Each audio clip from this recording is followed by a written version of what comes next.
ꯑꯗꯨ ꯉꯁꯤꯁꯦ ꯉꯔꯥꯡꯒꯤ ꯅꯩꯅꯈꯤꯕꯁꯤꯡꯗꯨꯒꯤ ꯍꯥꯏꯐꯦꯠ ꯔꯤꯚꯤꯖꯟ ꯇꯧꯕ ꯑꯣꯏꯅ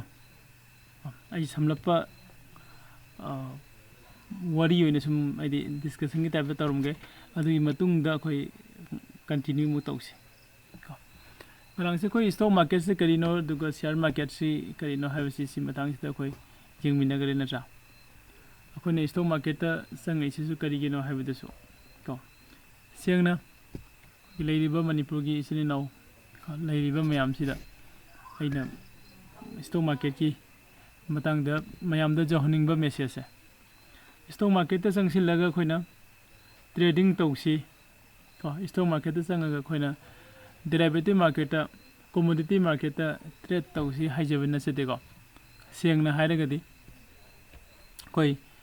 ꯂꯣꯡ ꯇꯥꯔꯝꯗ ꯏꯟꯚꯦꯁ ꯇꯧꯕꯁꯦ ꯁꯤꯒꯤ ꯍꯩꯅꯕꯤꯁꯦ ꯊꯝꯁꯤ ꯍꯥꯏꯕꯁꯦ ꯃꯌꯥꯝꯗ ꯑꯩ ꯅꯨꯡꯇꯤꯒꯤ ꯍꯥꯏꯒꯦꯅ ꯈꯜꯂꯤ ꯀꯥꯎꯗꯅꯕꯒꯤ ꯂꯣꯡ ꯇꯥꯔꯝꯗ ꯑꯩꯈꯣꯏ ꯏꯟꯚꯦꯁ ꯇꯧꯕꯒꯤ ꯍꯩꯅꯕꯤ ꯊꯝꯕꯁꯤꯅ ꯍꯥꯎꯁ ꯋꯥꯏꯐ ꯑꯣꯏꯔꯁꯨ ꯃꯁꯥꯒꯤ ꯄ꯭ꯔꯣꯐꯦꯁꯟ ꯑꯃ ꯂꯩꯖꯕ ꯃꯤ ꯗꯣꯛꯇꯔ ꯑꯣꯏꯔꯁꯨ ꯏꯟꯖꯤꯅꯤꯌꯥꯔ ꯑꯣꯏꯔꯁꯨ ꯏꯁꯇꯨꯗꯦꯟ ꯑꯣꯏꯔꯁꯨ ꯑꯦꯅꯤ ꯈꯨꯗꯤꯡꯃꯛ ꯏꯚꯟ ꯅꯣꯡꯃꯒꯤ ꯁꯨꯔꯒ ꯆꯔꯥ ꯇꯥꯟꯕ ꯃꯤ ꯑꯣꯏꯔꯒꯁꯨ ꯈꯨꯗꯤꯡꯃꯛ ꯑꯩꯈꯣꯏ ꯁ꯭ꯇꯣꯛ ꯃꯥꯔꯀꯦꯠꯇ ꯆꯪꯉꯒ ꯂꯣꯡ ꯇꯥꯔꯝꯗ ꯏꯟꯚꯦꯁ ꯇꯧꯕ ꯌꯥꯏ ꯍꯥꯏꯕꯁꯦ ꯁꯤ ꯃꯌꯥꯝꯗ ꯈꯪꯍꯟꯅꯤꯡꯉꯤ ꯑꯗꯨ ꯉꯁꯥꯏ ꯑꯩꯈꯣꯏꯅ ꯉꯔꯥꯡꯒꯤ ꯑꯩꯈꯣꯏꯅ ꯈꯟꯅꯕ ꯃꯇꯝꯗ ꯁ꯭ꯇꯣꯛ ꯃꯥꯔꯀꯦꯠꯁꯤꯗ ꯕꯥꯌꯔ ꯑꯃꯒ ꯁꯦꯂꯔ ꯑꯃꯒ ꯂꯩ ꯍꯥꯏꯕꯁꯤꯁꯨ ꯈꯟꯅꯈ꯭ꯔꯦ ꯕꯥꯌꯔ ꯑꯃ ꯁꯦꯂꯔ ꯑꯃ ꯁꯤ ꯈꯛꯇꯅꯤ ꯂꯩꯔꯤꯁꯦꯀꯣ ꯕꯥꯌꯔꯅ ꯕꯥꯏ ꯇꯧꯕ ꯁꯦꯂꯔꯅ ꯁꯦꯜ ꯇꯧꯕ ꯑꯗꯨꯗꯩꯗꯤ ꯉꯁꯥꯏꯒꯤ ꯂꯥꯛꯀꯗꯧꯔꯤꯕ ꯁ꯭ꯇꯣꯛ ꯃꯥꯔꯀꯦꯠꯀꯤ ꯆꯠꯂꯤꯕ ꯄ꯭ꯔꯥꯏꯁꯇꯨ ꯕꯥꯌꯔꯒ ꯁꯦꯂꯔꯒ ꯂꯩꯔꯤꯕ ꯑꯅꯤꯁꯤꯒꯤ ꯁꯥꯏꯀꯣꯂꯣꯖꯤꯅ ꯃꯥꯔꯀꯦꯠꯁꯦ ꯏꯜꯂꯒ ꯄꯨꯗꯣꯏꯅꯦꯕ ꯁꯤꯁꯨ ꯃꯈꯥ ꯇꯥꯅ ꯑꯩꯈꯣꯏ ꯈꯔ ꯐꯖꯅ ꯅꯩꯅꯔꯛꯈꯤꯁꯦ ꯑꯗꯨꯒ ꯁ꯭ꯇꯣꯛ ꯃꯥꯔꯀꯦꯠꯇ ꯑꯩꯈꯣꯏꯅ ꯆꯪꯁꯤꯜꯂꯒ ꯁꯤꯌꯥꯔ ꯂꯧꯔꯒ ꯑꯩꯒꯤ ꯍꯣꯜꯗꯤꯡ ꯇꯧꯔꯒ ꯊꯝꯗꯣꯏꯅꯤ ꯌꯥꯏꯀꯣ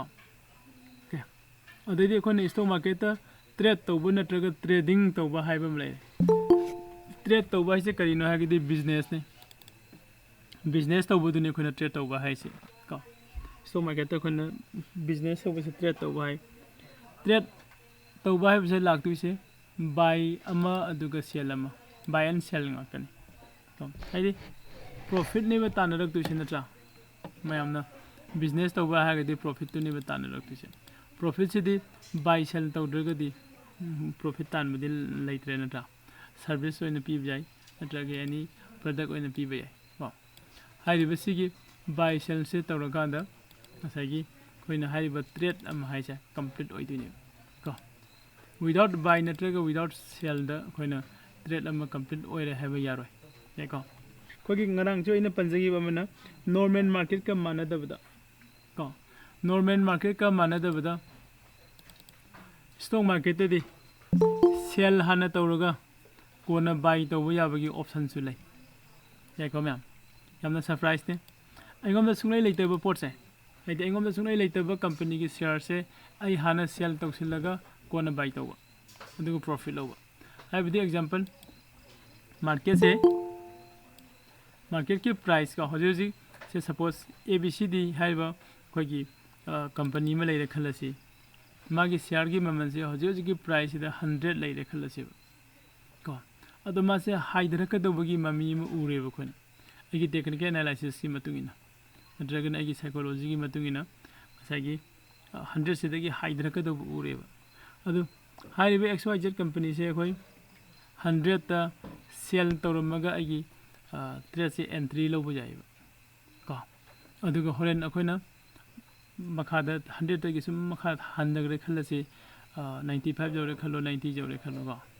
ꯑꯗꯨꯋꯥꯏ ꯃꯇꯝꯗꯨꯗ ꯑꯩꯅ ꯑꯩ ꯁ꯭ꯋꯥꯏꯗ ꯑꯦꯛꯖꯤꯠ ꯇꯧꯔꯒꯦ ꯍꯥꯏꯕ ꯃꯇꯝꯗ ꯕꯥꯏ ꯇꯧꯔꯒ ꯑꯩꯒꯤ ꯇ꯭ꯔꯦꯗꯁꯦ ꯂꯣꯏꯁꯤꯟꯗꯣꯏꯅꯦꯕ ꯄ꯭ꯔꯣꯐꯤꯠ ꯀꯃꯥꯏꯅ ꯂꯧꯔꯤꯅꯣ ꯉꯁꯥꯏꯅ ꯁꯦꯜ ꯇꯧꯕꯗ 100ꯇ ꯁꯦल ꯇꯧꯔꯝꯕꯅꯤ बाय तौबना 90 बाय तौरे अदुदी 100 - 90 दी इक्वल टू 10 लेरे 10 रुपीस एगी शेयर अमगी प्रॉफिट ओइदुनी याइको अदु नखोना हारिबसि जे खोगी इनौ नौ जावरि अंगांग सिंगदि सर आइगोम द लेतब शेयर दु बइना कमाइना सेल तौदिनो हाबे क्वेश्चन लेगेनी को क्वेश्चन दु मक्ति आई प्रैक्टिकल ओइना मयामदा तौरखाना जिंगहनगे स्टॉक मार्केट दि सिगी खोगी पॉसिबल ओइदब पोर्से को सिदुम ꯑꯣꯏ ꯍꯥꯏꯇꯥꯔꯦ ꯁꯦꯜ ꯍꯥꯟꯅ ꯇꯧꯔꯒ ꯕꯥꯏ ꯀꯣꯟꯅ ꯇꯧꯕꯁꯤ ꯌꯥꯏꯀꯣ ꯑꯗꯣ ꯑꯩꯈꯣꯏꯅ ꯑꯇꯣꯞꯄ ꯀꯩꯅꯣ ꯑꯃꯁꯨ ꯇ꯭ꯔꯦꯠ ꯇꯧꯕ ꯍꯥꯏꯕꯁꯦ ꯁꯤꯗ ꯂꯥꯛꯏꯁꯦ ꯑꯦꯟꯇ꯭ꯔꯤ ꯑꯦꯟ ꯑꯦꯛꯖꯤꯠ ꯍꯥꯏꯕ ꯑꯃ ꯂꯥꯛꯑꯦ ꯌꯥꯏꯀꯣ ꯑꯦꯟꯇ꯭ꯔꯤ ꯑꯦꯟ ꯑꯦꯛꯖꯤꯠ ꯑꯦꯟꯇ꯭ꯔꯤ ꯇꯧꯕ ꯃꯇꯝꯗ ꯕꯥꯏ ꯇꯧꯔꯒ ꯑꯦꯟꯇ꯭ꯔꯤ ꯇꯧꯕ ꯌꯥꯏ ꯑꯗꯨꯒ ꯕꯥꯏ ꯇꯧꯔꯒ ꯑꯦꯟꯇ꯭ꯔꯤ ꯇꯧꯔꯒꯗꯤ ꯑꯩꯈꯣꯏꯅ ꯑꯦꯛꯖꯤꯠ ꯇꯧꯕ ꯃꯇꯝꯗ ꯁꯦꯜ ꯇꯧꯔꯒ ꯀꯣ ꯑꯦꯛꯖꯤꯠ ꯇꯧꯒꯅꯤ ꯑꯗꯣ ꯀꯩꯒꯨꯝꯕ ꯑꯩꯈꯣꯏꯅ ꯁꯦꯜ ꯇꯧꯔꯒ ꯑꯦꯟꯇ꯭री ꯂꯧꯔꯒꯅ ꯑꯦꯛꯖꯤꯠ ꯇꯧꯕ ꯃꯇꯝꯗ ꯕꯥꯏ ꯇꯧꯔꯒ ꯑꯦꯛꯖꯤꯠ ꯇꯧꯒꯅꯤ ओके अनिसिगे खेनबसे कइनो सेल हाना तौरगा एंट्री लौरगदी लाइबा मीदो खोना सेलर ने हने लौगनेबा अदुगा बाय हाना लौरगा एंट्री लौरगना हदि मीदो खोना बायर ने हने लौरन यारेका अदो कंपनी की शेयर साइज दे करिनो हाइसि सुंगरांग अखोई कनोदा फजना डिस्कशन तौमिनगरे कनागुम्बा ngaraंगी क्लास हौदबसिंग लैरगदी का अखोई यूट्यूब चैनल दे संगबिरगा ngaraंगी क्लास की वीडियो दो अवेलेबल ओइरबनी का क्लास लोइबगा ngasi गिसु दुम होरे नै क्लास लोइसिनबगा को यूट्यूब चैनल दे दुम अपलोड तौजरकनी का कनागुम्बा क्लास मकुक ते यहौदबा नत्रगा खितंग इमुंगदा लांगबदैनि खंगदे अंगांगना डिस्टर्ब तौरकपनि खंगदे ताहौदबसिंग मुखगी जेंगला याको अदो खोना लाइव टारगेट से कइनो शेयर अमा लैरगा थम्मगा को मतम सांगना थम्मगा अदुगा मागी प्रॉफिट तो मपुंग फाना परसेंटेज मखोगी प्रॉफिट की परसेंटेज से यामना हाई होइना लौबगी टारगेट ने लाइसे दो कनागुमा खरना सिदा सर स्विंग ट्रेड हाइबम लाई इनौ नोबा अंगांग सिंगदा स्विंग ट्रेड हाइसे मु खंगदबसु आइका अदो स्विंग ट्रेड अखोना स्विंग ट्रेड हाइगसु शॉर्ट टर्म को हदि लॉन्ग टर्म द ट्रेड तौबा नत्रगा शॉर्ट टर्म द ट्रेड तौबा हाइना खंगसु याइ सम लॉन्ग टर्म द ट्रेड तौबा हाइरगदि को 5 years 10 years 15 years 20 years 30 years को अदो इवेंट आइने सिगी शेयर आइने लैरगा थमिबा शेयर सिंगसे आइगी इसा सिंगी ओहेलमगे आइगी इशू सिंगी ओहेलमगे नत्रगना हयेंग आइगी इसा नुपी लोहोंगबदा मागी ओन पोट ओइना को कंपनी की शेयर सिंगसे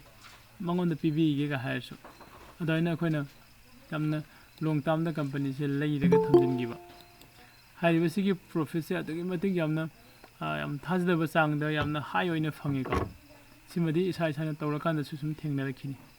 अदुगा कोइ कनागुम्बा मेन गेट खकि मेन ग्रुप त यावदरिबा सिंको मेन ग्रुप त यावदरिबा सिंग लैरगदि मेन ग्रुप त यावपियो तो कोइ अनौबा ग्रुप तो डिलीट तौरगा मथंगददि मी अनौबा कोइ क्लास अनौबा हौरगसु अनौबा ग्रुप त दम जॉइन तौनबसु कनो तौरगनि कोनानि का अद लॉन्ग टर्म सिदा खोने लौबा हाइसे अय मुदंग रिपीट तौरंगे सही मंगा तरा त्राउंगा कुन कुंत्रा हाइबदि अखोना शेयर से लौरगना अदुम थमगरोबा कावगरोबा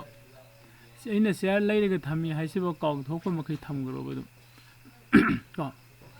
अदुगा सिदा क्वेश्चन नमगा लाए सर लॉन्ग टर्म द अखोना शेयर लौरगा थमबसे को अइना सही तरा गिने ने लौरे अदो अइ सही तरा सुल्ट्रिङैदा अइ थादोकपा याब्रा नत्रगा तोकपा याब्रा गाइना को हाइदि कनागुमा खरदै क्वेश्चन लाइ को मीदुगी वखन्दा लैरिसे शेयर लैरगा थम्बा गाइसे इंश्योरेंस यावबि वखन्दा खनबा मिसु लैबा को अदो खलम्बा याइ खलमदबा याइ को शेयर लैरगा थम्बा सिददि इसम समना हाइकांदा अइना अइगी कइगुम्बा प्रॉपर्टी अमा लौसिलगा थम्बदुनेबा को अइना सना सन मरी लौसिलगा थम्मेबा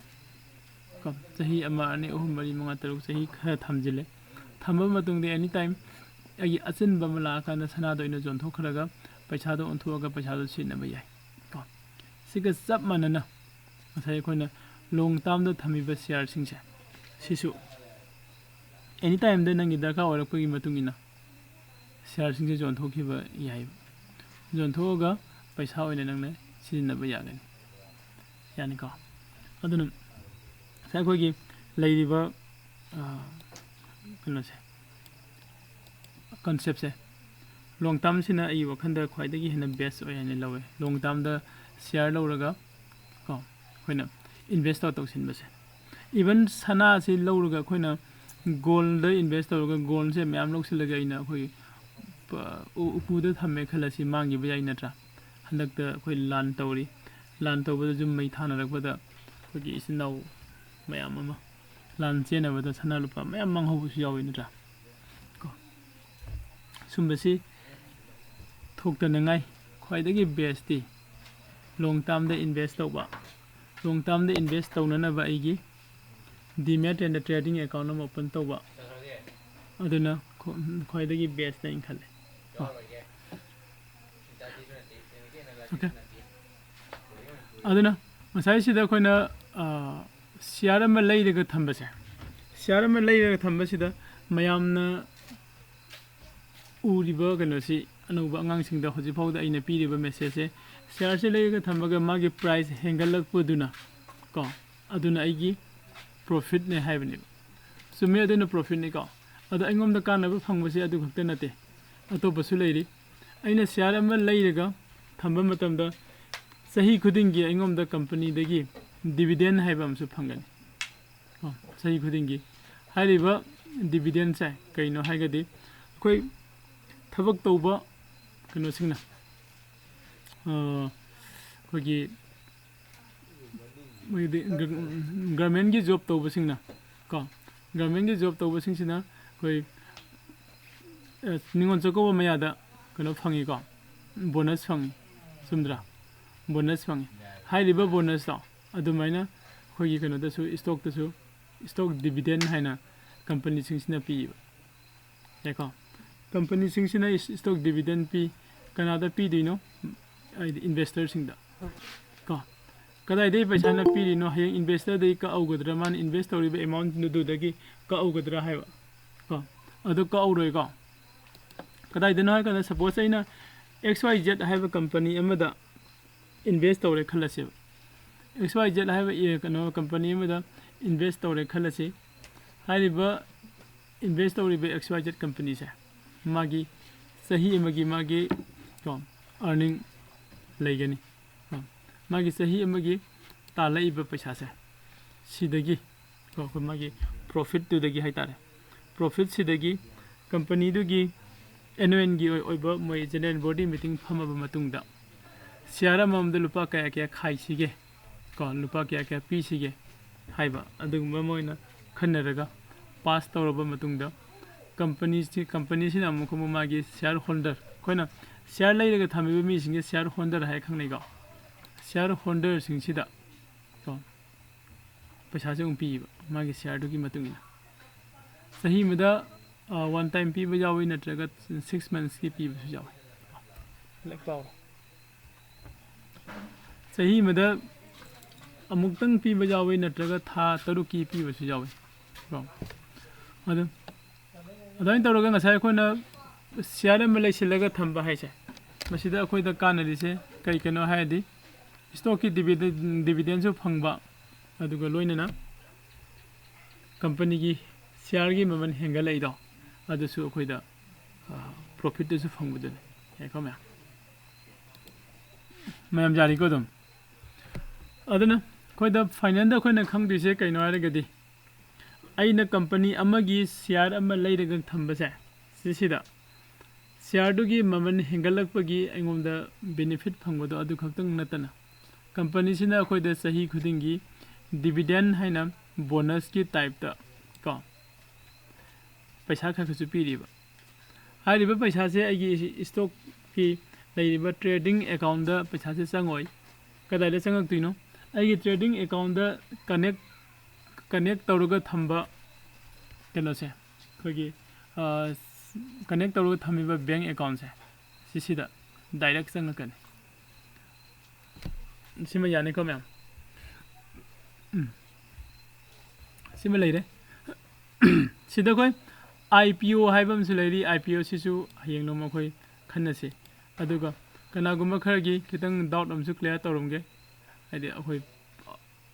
हौगलकपा पूरा इनौ नौना खरोसे हौरकपनि नको सागी आइना मयामदा पनगिबा कोइना ट्रेड अमा को बाय तौबो याय हाइदे ट्रेड अमा हाइसे शेयर बाय तौबा अमगा शेयर सेल तौबा अमगा पुल्ला कांदा वन ट्रेड से ओइदुनी को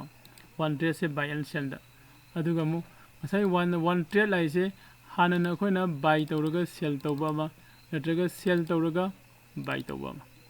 ꯍꯥꯏꯔꯤꯕ ꯑꯅꯤꯃꯛꯁꯦ ꯇ꯭ꯔꯦꯠ ꯂꯣꯏꯅ ꯑꯣꯏꯒꯅꯤ ꯀꯣ ꯕꯥꯏ ꯍꯥꯟꯅ ꯇꯧꯕꯁꯤꯅ ꯕꯥꯌꯔ ꯑꯣꯏꯗꯣꯏꯅꯤ ꯁꯦꯜ ꯍꯥꯟꯅ ꯇꯧꯕꯁꯤꯅ ꯁꯦꯂꯔ ꯑꯣꯏꯗꯣꯏꯅꯦꯕ ꯑꯗ ꯑꯩꯈꯣꯏꯅ ꯁ꯭ꯇꯣꯛ ꯃꯥꯔꯀꯦꯠꯇ ꯀꯣ ꯁ꯭ꯇꯣꯛ ꯃꯥꯔꯀꯦꯠꯇ ꯑꯩꯈꯣꯏꯅ ꯇ꯭ꯔꯦꯠ ꯇꯧꯕ ꯆꯪꯕꯁꯦ ꯁꯤ ꯑꯩꯈꯣꯏ ꯑꯦꯟꯇ꯭ꯔꯤ ꯑꯗꯨꯝ ꯍꯥꯏꯀꯣ ꯑꯦꯟꯇ꯭ꯔꯤ ꯇꯧꯕꯁꯦ ꯑꯩꯈꯣꯏꯅ ꯑꯦꯟꯇ꯭ꯔꯤ ꯂꯧꯕ ꯍꯥꯏ ꯍꯥꯏꯔꯤꯕ ꯑꯦꯟꯇ꯭ꯔꯤ ꯂꯧꯕꯁꯤꯗ ꯑꯩꯅ ꯁꯤꯌꯔꯁꯦ ꯕꯥꯏ ꯇꯧꯔꯒ ꯑꯦꯟꯇ꯭ꯔꯤ ꯂꯧꯕ ꯌꯥꯏ ꯅꯠꯇ꯭ꯔꯒꯅ ꯁꯦꯜ ꯇꯧꯔꯒ ꯑꯦꯟꯇ꯭ꯔꯤ ꯂꯧꯕꯁꯨ ꯌꯥꯏꯕ ꯕꯥꯏ ꯇꯧꯔꯒ ꯑꯦꯟꯇ꯭ꯔꯤ ꯂꯧꯔꯒꯗꯤ ꯁꯦꯜ ꯇꯧꯔꯒ ꯑꯦꯛꯖꯤꯠ ꯇꯧꯔꯅꯤ ꯑꯗꯨꯒ ꯁꯦꯜꯅ ꯕꯥꯏ ꯑꯦꯟꯇ꯭री ꯑꯣꯏꯔꯒꯅ ꯕꯥꯏꯁꯤꯅ ꯑꯃꯨꯛ ꯑꯦꯛꯖꯤꯠ ꯑꯣꯏꯒꯅꯤꯕ ꯀꯣ ꯑꯗꯨ ꯑꯩꯈꯣꯏꯒꯤ ꯑꯉꯥꯡꯁꯤꯡ ꯅꯧꯅ ꯌꯥꯎꯔꯛꯏꯕꯁꯤꯡꯒꯤ ꯁꯥꯔ ꯑꯩꯈꯣꯏꯅ ꯑꯦꯅꯤ ꯁ꯭ꯇꯣꯛ ꯑꯃ ꯂꯩꯔꯨꯔꯦ ꯈꯜꯂꯁꯤ ꯍꯥꯏꯔꯤꯕ ꯁ꯭ꯇꯣꯛ ꯅꯠꯇ꯭ꯔꯒ ꯀꯝꯄꯅꯤꯗꯨ ꯃꯥꯡꯒꯔꯦ ꯈꯜꯂꯣ ꯀꯥꯏꯒꯔꯦ ꯈꯜꯂꯦ ꯑꯩꯈꯣꯏ ꯀꯔꯤ ꯇꯧꯗꯣꯏꯅꯣ ꯍꯥꯏꯕ ꯀꯣꯏꯁꯟ ꯂꯥꯛꯏ ꯀꯣ ꯁꯤꯒꯤ ꯑꯟꯁꯔꯗꯤ ꯑꯩꯅ ꯃꯌꯥꯝꯗ ꯍꯥꯏꯅꯤꯡꯉꯤꯁꯦ ꯁ꯭ꯇꯣꯛ ꯃꯥꯔꯀꯦꯠꯇ ꯂꯩꯔꯤꯕ ꯑꯦꯅꯤ ꯀꯝꯄꯅꯤ ꯑꯃ XYZ ꯀꯝꯄꯅꯤ ꯑꯃ ꯁꯦ ꯁꯄꯣꯁ ꯔꯤꯂꯥꯌꯟꯁ ꯍꯥꯏꯔꯁꯤ ꯅꯠꯇ꯭ꯔꯒꯅ ꯑꯃꯍꯦꯛꯇ ꯍꯥꯏꯁꯤ ꯍꯧꯖꯤꯛ ꯁꯦ ꯁꯨꯖꯂꯣꯟ ꯍꯥꯏꯔꯁꯤ ꯍꯧꯖꯤꯛ ꯌꯥꯝꯅ ꯍꯣꯠ ꯑꯣꯏꯕꯀꯣ ꯁꯨꯖꯂꯣꯟ ꯑꯦꯅꯔꯖꯤ ꯍꯥꯏꯔꯤꯕ ꯁꯨꯝꯕ ꯀꯝꯄꯅꯤꯁꯤꯡꯁꯦ ꯀꯥꯏꯔꯒ ꯃꯥꯡꯈꯤꯅꯤ ꯆꯦꯟꯈꯤꯅꯤ ꯍꯥꯏꯕꯒꯤ ꯀꯩꯝꯇ ꯀꯤꯅꯤꯡꯉꯥꯏ ꯑꯣꯏꯗꯦꯀꯣ ꯁꯤꯒꯤ ꯀꯥꯏꯔꯒ ꯃꯥꯡꯈꯤꯅꯤ ꯆꯦꯟꯈꯤꯅꯤ ꯍꯥꯏꯕꯁꯤꯒꯤ ꯑꯩꯈꯣꯏꯅ ꯀꯤꯅꯤꯡꯉꯥꯏ ꯑꯣꯏꯗꯦ ꯍꯥꯏꯕꯁꯦ ꯏꯟꯗꯤꯌꯟ ꯒꯚꯔꯟꯃꯦꯟꯠꯒꯤ ꯃꯈꯥꯗ ꯁꯦꯕꯤ ꯍꯥꯏꯕ ꯑꯃ ꯂꯩꯔꯤꯕ ꯀꯣ ꯁꯦꯕꯤꯁꯤꯒꯤ ꯃꯥꯏ ꯐꯨꯜ ꯐꯣꯝꯅ ꯁꯤꯗ ꯂꯩꯔꯦꯀꯣ ꯃꯌꯥꯝ security and exchange board of India ꯍꯥꯏꯕꯅꯤ ꯀꯣ ꯁꯤ ꯏꯟꯗꯤꯌꯥꯒꯤ ꯒꯚꯔꯟꯃꯦꯟꯠꯒꯤ ꯃꯈꯥꯗ ꯂꯩꯕ ꯁꯦꯟꯇ꯭ꯔꯦꯜ ꯒꯚꯔꯟꯃꯦꯟꯠꯒꯤ ꯃꯈꯥꯗ ꯂꯩꯕ ꯕꯣꯔꯗ ꯑꯃꯅꯤ ꯍꯥꯏꯗꯤ security exchange board of India body ꯑꯃꯅꯦꯕ ꯍꯥꯏꯔꯤꯕ ꯁꯤꯒꯤ ꯕꯣꯗꯤꯁꯦ ꯁꯤꯒꯤ ꯃꯈꯥꯁꯤꯗ ꯁ꯭ꯇꯣꯛ ꯑꯦꯛꯁꯆꯦꯟꯖ ꯑꯅꯤ ꯂꯩꯌꯦꯕ ꯁ꯭ꯇꯣꯛ ꯑꯦꯛꯁꯆꯦꯟꯖ ꯑꯅꯤꯁꯦ ꯀꯩ ꯀꯩꯅꯣ ꯍꯥꯏꯔꯗꯤ ꯑꯃꯅ ꯅꯦꯁꯅꯦꯜ ꯁ꯭ꯇꯣꯛ ꯑꯦꯛꯁꯆꯦꯟꯖ ꯍꯥꯏꯕꯅꯤ NSE ꯀꯣ ꯑꯃꯅ BSE ꯕꯣꯝꯕꯦ ꯁ꯭ꯇꯣꯛ ꯑꯦꯛꯁꯆꯦꯟꯖ ꯍꯥꯏꯕꯅꯤ ꯍꯥꯏꯔꯤꯕ ꯁ꯭ꯇꯣꯛ ꯑꯦꯛꯁꯆꯦꯟꯖ ꯑꯅꯤꯁꯦ ꯁꯤꯁꯨ ꯍꯦꯛꯇ ꯃꯤ ꯈꯔꯅ ꯑꯣꯏꯒꯦ ꯍꯥꯏꯅ ꯑꯣꯏꯔꯛꯄꯁꯨ ꯅꯠꯇꯦꯕ ꯀꯣ ꯁꯤꯒꯤ ꯁꯦꯕꯤꯁꯤꯒꯤ ꯃꯥꯒꯤ ꯒꯥꯏꯗꯦꯟꯁꯀꯤ ꯃꯈꯥꯗ ꯂꯥꯛꯈꯤꯕ ꯉꯥꯛꯇꯅꯦꯕ ꯂꯣꯏꯅ ꯇꯧꯕꯇꯕꯨ ꯁꯤꯒꯤ ꯁꯦꯕꯤꯁꯤꯗꯒꯤꯗꯤ ꯌꯥꯝ ꯁꯦꯡꯅ ꯍꯥꯏꯔꯒꯗꯤ BSE ꯌꯥꯝꯅ ꯍꯥꯟꯅ ꯏꯟꯗꯤꯌꯥꯗ ꯂꯩꯔꯝꯃꯦꯕ ꯕꯣꯝꯕꯦ ꯁ꯭ꯇꯣꯛ ꯑꯦꯛꯁꯆꯦꯟꯖꯁꯦ ꯑꯩꯈꯣꯏꯅ ꯋꯥꯟ ꯑꯣꯐ ꯗꯤ ꯑꯣꯜꯗꯦꯁ ꯀꯣ ꯈ꯭ꯋꯥꯏꯗꯒꯤ ꯀꯨꯏꯔꯕ ꯑꯦꯁꯤꯌꯥꯒꯤ ꯁ꯭ꯇꯣꯛ ꯑꯦꯛꯁꯆꯦꯟꯖꯁꯤꯡꯒꯤ ꯃꯔꯛꯇ ꯃꯥꯁꯨ ꯑꯃꯅꯦꯕ 18 ꯁꯤꯔꯤꯁꯇꯒꯤ ꯃꯥꯁꯦ ꯂꯩꯔꯝꯃꯦꯀꯣ 1875 ꯍꯧꯖꯤꯛ ꯍꯧꯖꯤꯛ ꯂꯩꯔꯤꯕ ꯃꯥꯒꯤ ꯕꯣꯝꯕꯦꯗ ꯃꯥꯒꯤ ꯂꯩꯔꯤꯕ ꯑꯣꯐꯤꯁꯁꯦ ꯁꯤꯒꯤ ꯃꯐꯝꯁꯤꯃꯛꯇꯗ 1875ꯇ ꯃꯥꯒꯤ ꯀꯩꯅꯣꯁꯦ 1875 ꯑꯩ ꯈꯤꯇꯪ ꯀꯩꯅꯣ ꯑꯣꯏꯔꯦꯀꯣ 70ꯗ 75 ꯂꯩ ꯀꯥꯎꯔꯦ ꯑꯗꯨꯗ ꯃꯥꯒꯤ ꯀꯩꯅꯣꯁꯦ ꯑꯩꯈꯣꯏꯒꯤ ꯕꯤꯜꯗꯤꯡꯁꯦ ꯏꯍꯥꯟ ꯍꯥꯟꯅ ꯁꯥꯒꯦ ꯍꯥꯏꯕ 18 ꯁꯤꯔꯤꯁꯇ ꯑꯗꯨꯗꯒꯤ ꯍꯧꯔꯒ ꯍꯧꯖꯤꯛꯐꯥꯎꯁꯦ ꯂꯩꯔꯛꯑꯕꯅꯦ ꯑꯗꯨꯒ ꯏꯟꯗꯤꯌꯥꯒꯤ ꯏꯟꯗꯤꯄꯦꯟꯗꯦꯟꯁ ꯐꯪꯉꯕ ꯃꯇꯨꯡꯗ ꯏꯟꯗꯤꯌꯟ ꯒꯚꯔꯟꯃꯦꯟꯠꯒꯤ ꯁꯤꯒꯤ ꯁꯦꯕꯤꯒꯤ ꯕꯣꯗꯤꯁꯦ ꯁꯦꯝꯃꯒ ꯁꯦꯕꯤꯅ ꯂꯧꯁꯤꯜꯂꯒ ꯁꯦꯕꯤꯒꯤ ꯃꯈꯥꯗ ꯊꯝꯈꯤꯕꯅꯦꯕ ꯀꯣ ꯕꯣꯝꯕꯦ ꯁ꯭ꯇꯣꯛ ꯑꯦꯛꯁꯆꯦꯟꯖ ꯀꯔꯤꯒꯤ ꯃꯥꯏ ꯃꯈꯥꯗ ꯊꯝꯃꯤꯅꯣ ꯍꯥꯏꯗꯨꯁꯨ ꯃꯈꯥꯗ ꯑꯩꯈꯣꯏ ꯌꯦꯡꯃꯤꯟꯅꯁꯤꯀꯣ ꯑꯗꯨꯒ ꯅꯦꯁꯅꯦꯜ ꯁ꯭ꯇꯣꯛ ꯑꯦꯛꯁꯆꯦꯟꯖꯁꯤꯗꯤ ꯌꯥꯝ ꯀꯨꯏꯗꯔꯤ ꯀꯣ ꯗꯤꯖꯤꯇꯦꯜ ꯍꯥꯏꯗꯤ ꯑꯩꯈꯣꯏꯒꯤ ꯏꯟꯗꯤꯌꯥꯗ ꯏꯟꯇꯔꯅꯦꯠꯁꯦ ꯐꯖꯅ ꯐꯪꯁꯟ ꯇꯧꯔꯛꯄ ꯃꯅꯤꯄꯨꯔꯗꯗꯤ ꯂꯥꯛꯇ꯭ꯔꯤꯉꯩ ꯃꯇꯝꯒꯤ ꯋꯥꯔꯤꯅꯤꯀꯣ 1992ꯗ NSEꯁꯦ ꯏꯁꯇꯥꯕ꯭ꯂꯤꯁ ꯇꯧꯕꯅꯦ ꯀꯣ ꯍꯥꯟꯅꯅ NSE ꯂꯥꯛꯇ꯭ꯔꯤꯉꯩ ꯃꯇꯝꯗ ꯕꯣꯝꯕꯦ ꯁ꯭ꯇꯣꯛ ꯑꯦꯛꯁꯆꯦꯟꯖꯅ ꯇꯧꯔꯝꯃꯤꯁꯤ ꯑꯩꯈꯣꯏꯅ ꯁ꯭ꯇꯣꯛ ꯂꯩꯕꯁꯦ ꯂꯧ ꯂꯩꯕꯗꯧꯅ ꯂꯧꯒꯤ ꯄꯇꯥ ꯑꯩꯈꯣꯏꯗ ꯊꯝꯕꯗꯣ ꯑꯗꯨꯃꯥꯏꯅ ꯉꯁꯥꯏꯒꯤ ꯑꯩꯅ ꯁꯤꯌꯥꯔ ꯑꯃ ꯂꯩꯕ ꯃꯇꯝꯗ ꯁꯤꯌꯥꯔꯗꯨꯒꯤ ꯄꯦꯄꯔ ꯈꯔ ꯀꯣ ꯍꯥꯏꯗꯤ ꯗꯤꯠ ꯍꯥꯏꯇꯥꯔꯦꯅꯦ ꯁꯦꯜ ꯗꯤꯠꯀꯨꯝꯕ ꯄꯦꯄꯔ ꯈꯔ ꯑꯩꯉꯣꯟꯗ ꯄꯣꯁ ꯑꯣꯐꯤꯁꯀꯤ ꯈꯨꯊꯥꯡꯗ ꯌꯧꯔꯛꯑꯒ ꯑꯩꯅ ꯃꯗꯨ ꯎꯄꯨꯗ ꯌꯥꯝ ꯆꯦꯛꯁꯤꯟꯅ ꯊꯝꯃꯒ ꯍꯌꯦꯡ ꯀꯣꯟꯅ ꯑꯩꯒꯤ ꯁꯤꯌꯔꯁꯤ ꯂꯩꯌꯦ ꯍꯥꯏꯕꯒꯤ ꯑꯗꯨꯃꯥꯏꯅ ꯁꯦꯜ ꯇꯧꯊꯣꯛ ꯇꯧꯁꯤꯟꯁꯦ ꯇꯧꯅꯔꯝꯃꯤ ꯍꯥꯏꯀꯣ ꯑꯗꯨꯒꯤ ꯃꯇꯝꯗꯨꯗ ꯌꯥꯝꯅ ꯑꯩꯈꯣꯏꯒꯤ ꯐ꯭ꯂꯣꯠ ꯇꯧꯕ ꯌꯥꯝꯅ ꯆꯤꯠ ꯇꯧꯕꯤꯕ ꯃꯌꯥꯝ ꯑꯃ ꯇꯧꯋꯦ ꯍꯥꯏ ꯋꯥꯔꯤꯗꯀꯣ ꯑꯗꯨ ꯍꯥꯏꯔꯤꯕꯁꯤꯡꯁꯤꯁꯨ ꯂꯣꯏꯅ ꯍꯧꯖꯤꯛꯇꯤ ꯇꯣꯛꯈ꯭ꯔꯦ ꯀꯗꯥꯏꯗꯒꯤ ꯏꯟꯇꯔꯅꯦꯠ ꯂꯥꯛꯄꯗꯒꯤ NSE ꯊꯣꯔꯛꯑꯦ NSEꯅ ꯑꯩꯈꯣꯏꯒꯤ ꯖꯦꯔꯣꯗꯥꯒꯨꯝꯕ ꯒ꯭ꯔꯣꯒꯨꯝꯕ ꯀꯣ ꯑꯦꯟꯖꯦꯜ ꯋꯥꯟꯒꯨꯝꯕ ꯍꯥꯏꯗꯤ ꯑꯐꯕ ꯑꯩꯈꯣꯏꯒꯤ ꯀꯩꯅꯣꯁꯤꯡꯁꯦ ꯇ꯭ꯔꯦꯗꯤꯡꯒꯤ ꯄ꯭ꯂꯦꯠꯐꯣꯝ ꯀꯣ ꯗꯤꯃꯦꯠ ꯑꯦꯀꯥꯎꯟꯒ ꯌꯥꯎꯕ ꯍꯥꯏꯔꯤꯕ ꯄ꯭ꯂꯦꯠꯐꯣꯝꯁꯤꯡꯁꯦ ꯁꯥꯔꯛꯑꯒ ꯃꯌꯥꯝꯗ ꯁꯔꯚꯤꯁ ꯃꯣꯏꯒꯤ ꯀꯩꯅꯣꯁꯦ ꯁꯔꯚꯤꯁꯇ ꯐꯪꯍꯟꯕꯤꯔꯦꯕ ꯑꯗꯨ ꯐꯪꯕꯗꯒꯤꯗꯤ ꯉꯁꯥꯏꯒꯤ ꯑꯩꯈꯣꯏꯒꯤ ꯑꯩꯅ ꯁꯤꯌꯥꯔ ꯂꯩꯔꯒ ꯄꯣꯁ ꯑꯣꯐꯤꯁꯇ ꯑꯩꯒꯤ ꯁꯤꯌꯥꯔꯗꯨꯒꯤ ꯀꯣ ꯆꯦ ꯆꯥꯡ ꯍꯥꯏꯇꯥꯔꯦꯀꯣ ꯆꯦ ꯆꯥꯡ ꯊꯥꯔꯝꯕꯁꯤꯡꯗꯣ ꯍꯧꯖꯤꯛꯇꯤ ꯃꯗꯨ ꯊꯥꯔꯛꯇꯔꯦꯕ ꯀꯩꯒꯤꯅꯣ ꯍꯥꯏꯗꯤ ꯑꯩꯅ ꯑꯣꯄꯟ ꯇꯧꯒꯗꯧꯔꯤꯕ ꯑꯦꯀꯥꯎꯟꯠ ꯑꯩꯒꯤ ꯗꯤꯃꯦꯠ ꯑꯦꯟꯗ ꯇ꯭ꯔꯦꯗꯤꯡ ꯑꯦꯀꯥꯎꯟꯠꯗꯣ ꯑꯗꯨꯗ ꯉꯁꯥꯏꯒꯤ ꯑꯩꯅ ꯂꯩꯔꯒ ꯊꯝꯒꯗꯧꯔꯤꯕ ꯁꯤꯌꯥꯔꯁꯤꯡꯗꯣ ꯂꯣꯏꯅ ꯌꯥꯎꯔꯒ ꯂꯩꯔꯅꯦꯕ ꯀꯣ ꯈꯨꯗꯤꯡꯃꯛꯁꯦ ꯑꯩꯅ ꯀꯟꯇ꯭ꯔꯣꯜ ꯇꯧꯕ ꯉꯝꯃꯤ ꯀꯔꯤꯅ ꯑꯩꯒꯤ ꯐꯤꯡꯒꯔꯅ ꯑꯩ ꯐꯤꯡꯒꯔꯅ ꯂꯣꯏꯅ ꯀꯟꯇ꯭ꯔꯣꯜ ꯇꯧꯕ ꯉꯝꯕꯗ ꯑꯩꯉꯣꯟꯗ ꯄꯤꯔꯦꯕ ꯏꯟꯗꯤꯌꯟ ꯒꯚꯔꯟꯃꯦꯟꯠꯅ ꯀꯣ ꯑꯗꯨꯅ ꯏꯟꯇꯔꯅꯦꯠ ꯂꯥꯛꯄꯁꯤꯗꯁꯨ ꯑꯩꯈꯣꯏꯁꯦ ꯑꯇꯣꯞꯄ ꯃꯌꯥꯝ ꯑꯃꯁꯨ ꯀꯥꯟꯅꯕꯁꯨ ꯂꯩ ꯑꯗꯨꯒꯤ ꯃꯊꯛꯇ ꯍꯧꯖꯤꯛ ꯑꯩꯈꯣꯏꯅ ꯈꯪꯉꯛꯏꯁꯦ ꯁ꯭ꯇꯣꯛ ꯃꯥꯔꯀꯦꯠꯁꯤꯁꯨ ꯏꯟꯇꯔꯅꯦꯠ ꯂꯥꯛꯄꯗꯒꯤ ꯑꯩꯈꯣꯏꯒꯤ ꯃꯅꯤꯄꯨꯔꯒꯨꯝꯕ ꯁ꯭ꯇꯦꯠꯇꯁꯨ ꯌꯧꯁꯤꯜꯂꯛꯄꯅꯤ ꯍꯥꯏꯕꯁꯦ ꯑꯁꯤꯁꯨ ꯑꯩ ꯑꯗꯨꯝ ꯄꯟꯅꯤꯡꯉꯦꯕ ꯀꯣ ꯁꯝ ꯀꯨꯏꯔꯕ 18 ꯁꯤꯔꯤꯁꯇꯒꯤ ꯂꯩꯔꯕ ꯕꯣꯝꯕꯦ ꯁ꯭ꯇꯣꯛ ꯑꯦꯛꯁꯆꯦꯟꯖꯁꯦ ꯑꯩꯈꯣꯏ ꯈꯪꯉꯛꯇꯦ ꯍꯥꯟꯅ ꯇꯧꯕꯗ ꯍꯧꯖꯤꯛ ꯈꯪꯉꯛꯏꯁꯤꯗꯤ ꯀꯩꯒꯤꯅꯣ ꯏꯟꯇꯔꯅꯦꯠꯁꯦ ꯂꯥꯛꯄꯗꯒꯤꯅꯤ ꯇꯞꯅ ꯇꯞꯅ ꯃꯅꯤꯄꯨꯔꯗ ꯆꯪꯁꯤꯜꯂꯛꯑꯦ ꯀꯣ ꯑꯗꯨ ꯍꯥꯏꯔꯤꯕ NSE ꯅꯠꯇ꯭ꯔꯒ BSE ꯀꯣ ꯑꯅꯤꯃꯛꯁꯦ ꯑꯩꯈꯣꯏꯅ ꯁꯦꯕꯤꯒꯤ ꯀꯟꯇ꯭ꯔꯣꯜ ꯃꯈꯥꯗ ꯂꯩ ꯍꯥꯏꯕꯁꯤꯃ ꯑꯩꯈꯣꯏ ꯈꯪꯉꯁꯤ ꯑꯗꯨ national stock exchange Bombay stock ꯑꯦꯛꯁꯆꯦꯟꯖꯁꯤꯅ ꯇꯧꯔꯤꯕ ꯃꯊꯧꯁꯦ ꯀꯔꯤꯅꯣ ꯍꯥꯏꯕꯗꯨꯁꯨ ꯏꯁꯝ ꯁꯝꯅ ꯍꯥꯏꯔꯀꯥꯟꯗ ꯑꯩꯈꯣꯏꯅ USD ꯑꯃꯒ ꯀꯣ US ꯗꯣꯂꯔ ꯑꯃꯒ ꯏꯟꯗꯤꯌꯟ ꯔꯨꯄꯤꯁ 80 ꯔꯨꯄꯤꯁꯀ ꯃꯥꯟꯅꯩ 85 ꯔꯨꯄꯤꯁꯀ ꯃꯥꯟꯅꯩ ꯍꯥꯏꯁꯦ ꯀꯅꯥꯅ ꯂꯦꯞꯄꯤꯅꯣꯕ ꯃꯤ ꯑꯃꯅ ꯍꯦꯛꯇ ꯂꯦꯞꯄꯗꯤ ꯑꯣꯏꯔꯝꯃꯣꯏꯕ ꯆꯨꯝꯃꯤꯀꯣ ꯑꯗꯨꯒꯤꯁꯨ ꯉꯁꯥꯏꯒꯤ ꯁꯤꯒꯤ ꯑꯦꯛꯁꯆꯦꯟꯖ ꯑꯅꯤꯁꯦ ꯁꯤꯗꯒꯤ ꯌꯥꯝ ꯆꯥꯎꯕ ꯊꯧꯗꯥꯡ ꯂꯧꯔꯤꯕ ꯌꯥꯏꯀꯣ ꯃꯌꯥꯝꯅ ꯐꯣꯔꯦꯛꯁ ꯍꯥꯏꯅ ꯑꯃꯁꯨ ꯇꯥꯔꯝꯕꯅꯤ ꯁ꯭ꯇꯣꯛ ꯃꯥꯔꯀꯦꯠꯀ ꯐꯣꯔꯦꯛꯁꯀ ꯗꯤꯐ꯭ꯔꯦꯟ ꯑꯣꯏꯀꯣ ꯑꯗꯨꯕꯨ ꯇ꯭ꯔꯦꯗꯇꯤ ꯆꯞ ꯃꯥꯟꯅꯩ ꯁ꯭ꯇꯣꯛ ꯃꯥꯔꯀꯦꯠꯁꯨ ꯑꯩꯈꯣꯏꯅ ꯀꯦꯟꯗꯜ ꯁ꯭ꯇꯤꯛꯁꯦ ꯐꯖꯅ ꯈꯪꯉꯒ ꯇ꯭ꯔꯦꯗ ꯇꯧꯋꯦ ꯑꯗꯨꯒ ꯐꯣꯔꯦꯛꯁꯇꯁꯨ ꯑꯩꯈꯣꯏꯅ ꯀꯦꯟꯗꯜ ꯁ꯭ꯇꯤꯛꯁꯦ ꯈꯪꯉꯒ ꯑꯗꯨꯒ ꯇ꯭ꯔꯦꯗ ꯇꯧꯕꯅꯤ ꯑꯗꯨꯒ ꯈꯦꯠꯅꯩꯁꯦ ꯀꯗꯥꯏꯗꯅꯣ ꯍꯥꯏꯔꯒꯗꯤ ꯁ꯭ꯇꯣꯛ ꯃꯥꯔꯀꯦꯠꯇꯅ ꯀꯝꯄꯅꯤꯒꯤ ꯁꯤꯌꯥꯔꯁꯦ ꯂꯩꯕ ꯌꯣꯟꯕ ꯇꯧꯔꯒꯅ ꯀꯣ ꯂꯩꯕ ꯌꯣꯟꯕ ꯇꯧꯔꯒ ꯑꯩꯈꯣꯏꯅ ꯇ꯭ꯔꯦꯗ ꯇꯧꯕꯅꯤ ꯑꯗꯨꯒ ꯐꯣꯔꯦꯛꯁꯇꯅ ꯀꯔꯦꯟꯁꯤ ꯑꯅꯤꯒꯤ ꯃꯔꯛꯇ ꯂꯩꯔꯤꯕ ꯑꯦꯛꯁꯆꯦꯟꯖꯁꯤꯡꯗꯣ ꯍꯥꯏꯗꯤ ꯉꯁꯥꯏꯒꯤ ꯑꯩꯈꯣꯏꯅ USD ꯑꯃꯒ 1 USD equal to 85 ꯔꯨꯄꯤꯁꯀ ꯃꯥꯟꯅꯩꯒ ꯍꯥꯏꯕ ꯁꯤꯒꯤ ꯑꯦꯛꯁꯆꯦꯟꯖ ꯑꯃ ꯂꯩꯔꯤꯁꯦ ꯁꯤꯗ ꯇ꯭ꯔꯦꯗꯁꯦ ꯁꯥꯟꯅꯕꯅꯦꯕ ꯌꯥꯏꯀꯣ ꯑꯗꯨꯗꯤ ꯍꯧꯖꯤꯛꯁꯤꯗ national stock exchange and Bombay stock ꯑꯦꯛꯁꯆꯦꯟꯖꯁꯤꯗ ꯂꯩꯔꯤꯕ ꯁ꯭ꯇꯣꯛꯁꯤꯡꯁꯦ ꯍꯦꯛꯇ XYZ ꯀꯝꯄꯅꯤ ꯑꯃꯅ ꯆꯪꯁꯤꯜꯂꯒ ꯍꯦꯛꯇ ꯌꯥꯎꯒꯦ ꯍꯥꯏꯕ ꯌꯥꯕ꯭ꯔꯥ ꯍꯥꯏꯕ ꯀꯣ ꯃꯗꯨ ꯌꯥꯗꯦꯀꯣ ꯌꯥꯗꯦ ꯍꯥꯏꯗꯤ ꯑꯩꯅ ꯍꯥꯏꯅꯤꯡꯉꯤꯁꯦ ꯀꯩꯅꯣ ꯁꯤ ꯁꯄꯣꯁ ꯂꯝꯖꯤꯡ ꯃꯦꯔꯥ ꯑꯦꯀꯥꯗꯃꯤ ꯍꯥꯏꯅ ꯀꯩꯅꯣꯝꯃ ꯂꯩꯔꯦꯅ ꯈꯜꯂꯁꯤꯕ ꯅꯠꯇ꯭ꯔꯒꯅ ꯃꯅꯤꯄꯨꯔꯒꯤ ꯍꯧꯖꯤꯛ ꯃꯌꯥꯝꯅ ꯂꯣꯏꯅ ꯈꯪꯅꯔꯕ ꯑꯩꯈꯣꯏꯒꯤ ꯁꯤꯖ ꯀ꯭ꯂꯤꯅꯤꯛ ꯀꯣ ꯕꯕꯤꯅꯥ ꯀ꯭ꯂꯤꯅꯤꯛ ꯍꯥꯏꯔꯤꯕꯁꯤꯡꯁꯤ ꯁ꯭ꯇꯣꯛ ꯃꯥꯔꯀꯦꯠꯇ ꯆꯪꯉꯒ ꯑꯩꯒꯤ ꯀꯝꯄꯅꯤꯒꯤ ꯁꯤꯌꯥꯔꯁꯦ ꯑꯩ ꯁꯦꯜ ꯇꯧꯖꯒꯦ ꯑꯩꯒꯤ IPO ꯑꯃ ꯑꯣꯄꯟ ꯇꯧꯒꯦ ꯍꯥꯏꯕꯁꯦ ꯆꯠꯂꯒ ꯍꯦꯛꯇ ꯌꯥꯒꯗꯧꯕ ꯅꯠꯇꯦꯕ ꯀꯣ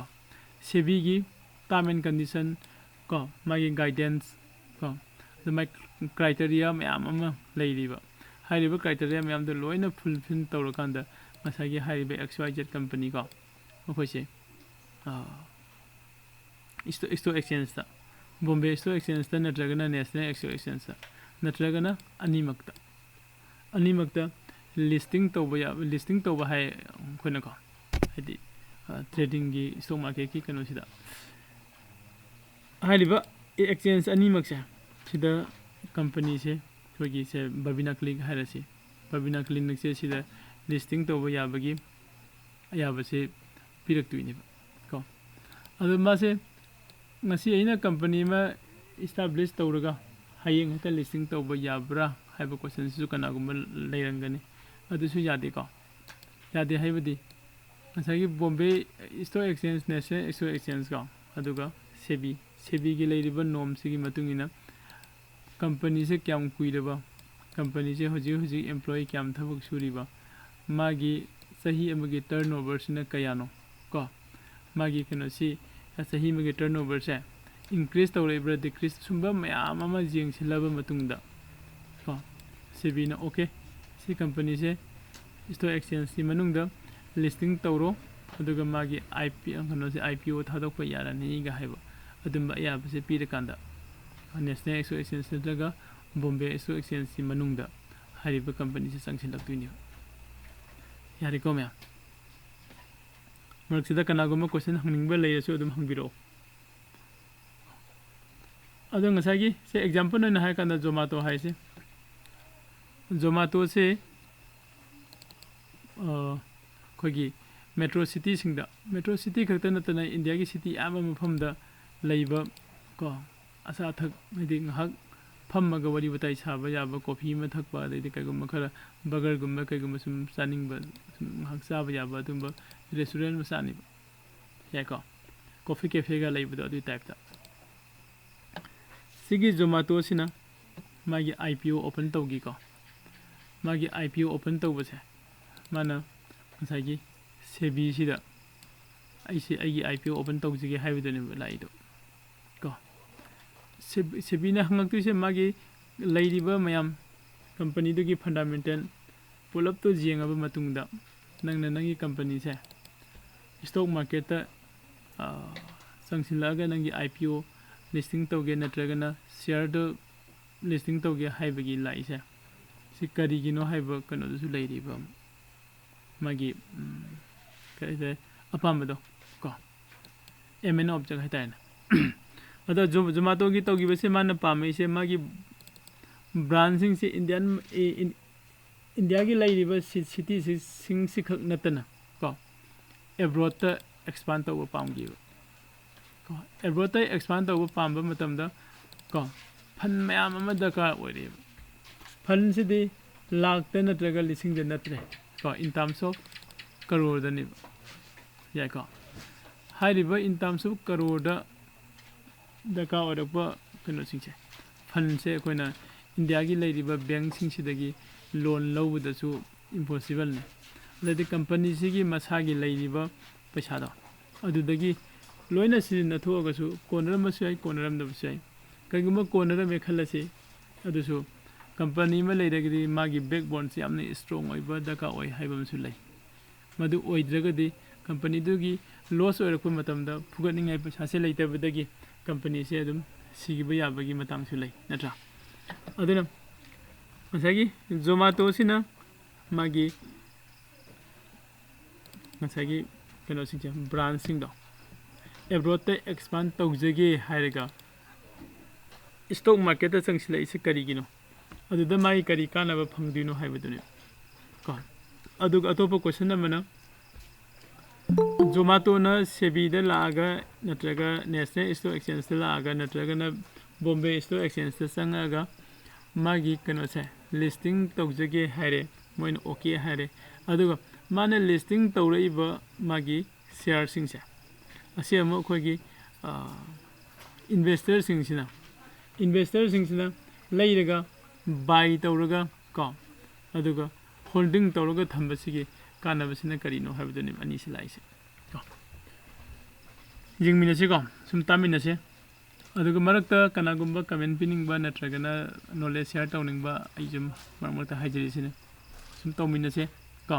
ꯑꯩꯅ ꯌꯥꯝꯅ ꯀꯥ ꯍꯦꯟꯅ ꯈꯪꯉꯨꯕ ꯍꯩꯔꯨꯕꯁꯨ ꯅꯠꯇꯦ ꯑꯩꯈꯣꯏ ꯃꯅꯤꯄꯨꯔꯗ ꯁꯨꯝ ꯂꯩꯔꯤꯕ ꯑꯩꯈꯣꯏ ꯃꯌꯥꯝ ꯄꯨꯟꯅ ꯁ꯭ꯇꯣꯛ ꯃꯥꯔꯀꯦꯠꯁꯦ ꯀꯔꯤꯅꯣ ꯍꯥꯏꯁꯦ ꯈꯤꯇꯪꯗꯪ ꯑꯣꯏꯁꯨ ꯈꯪꯃꯤꯟꯅꯁꯦ ꯍꯥꯏꯅ ꯅꯣꯂꯦꯖ ꯁꯤꯌꯥꯔ ꯇꯧꯖꯕꯅꯤꯀꯣ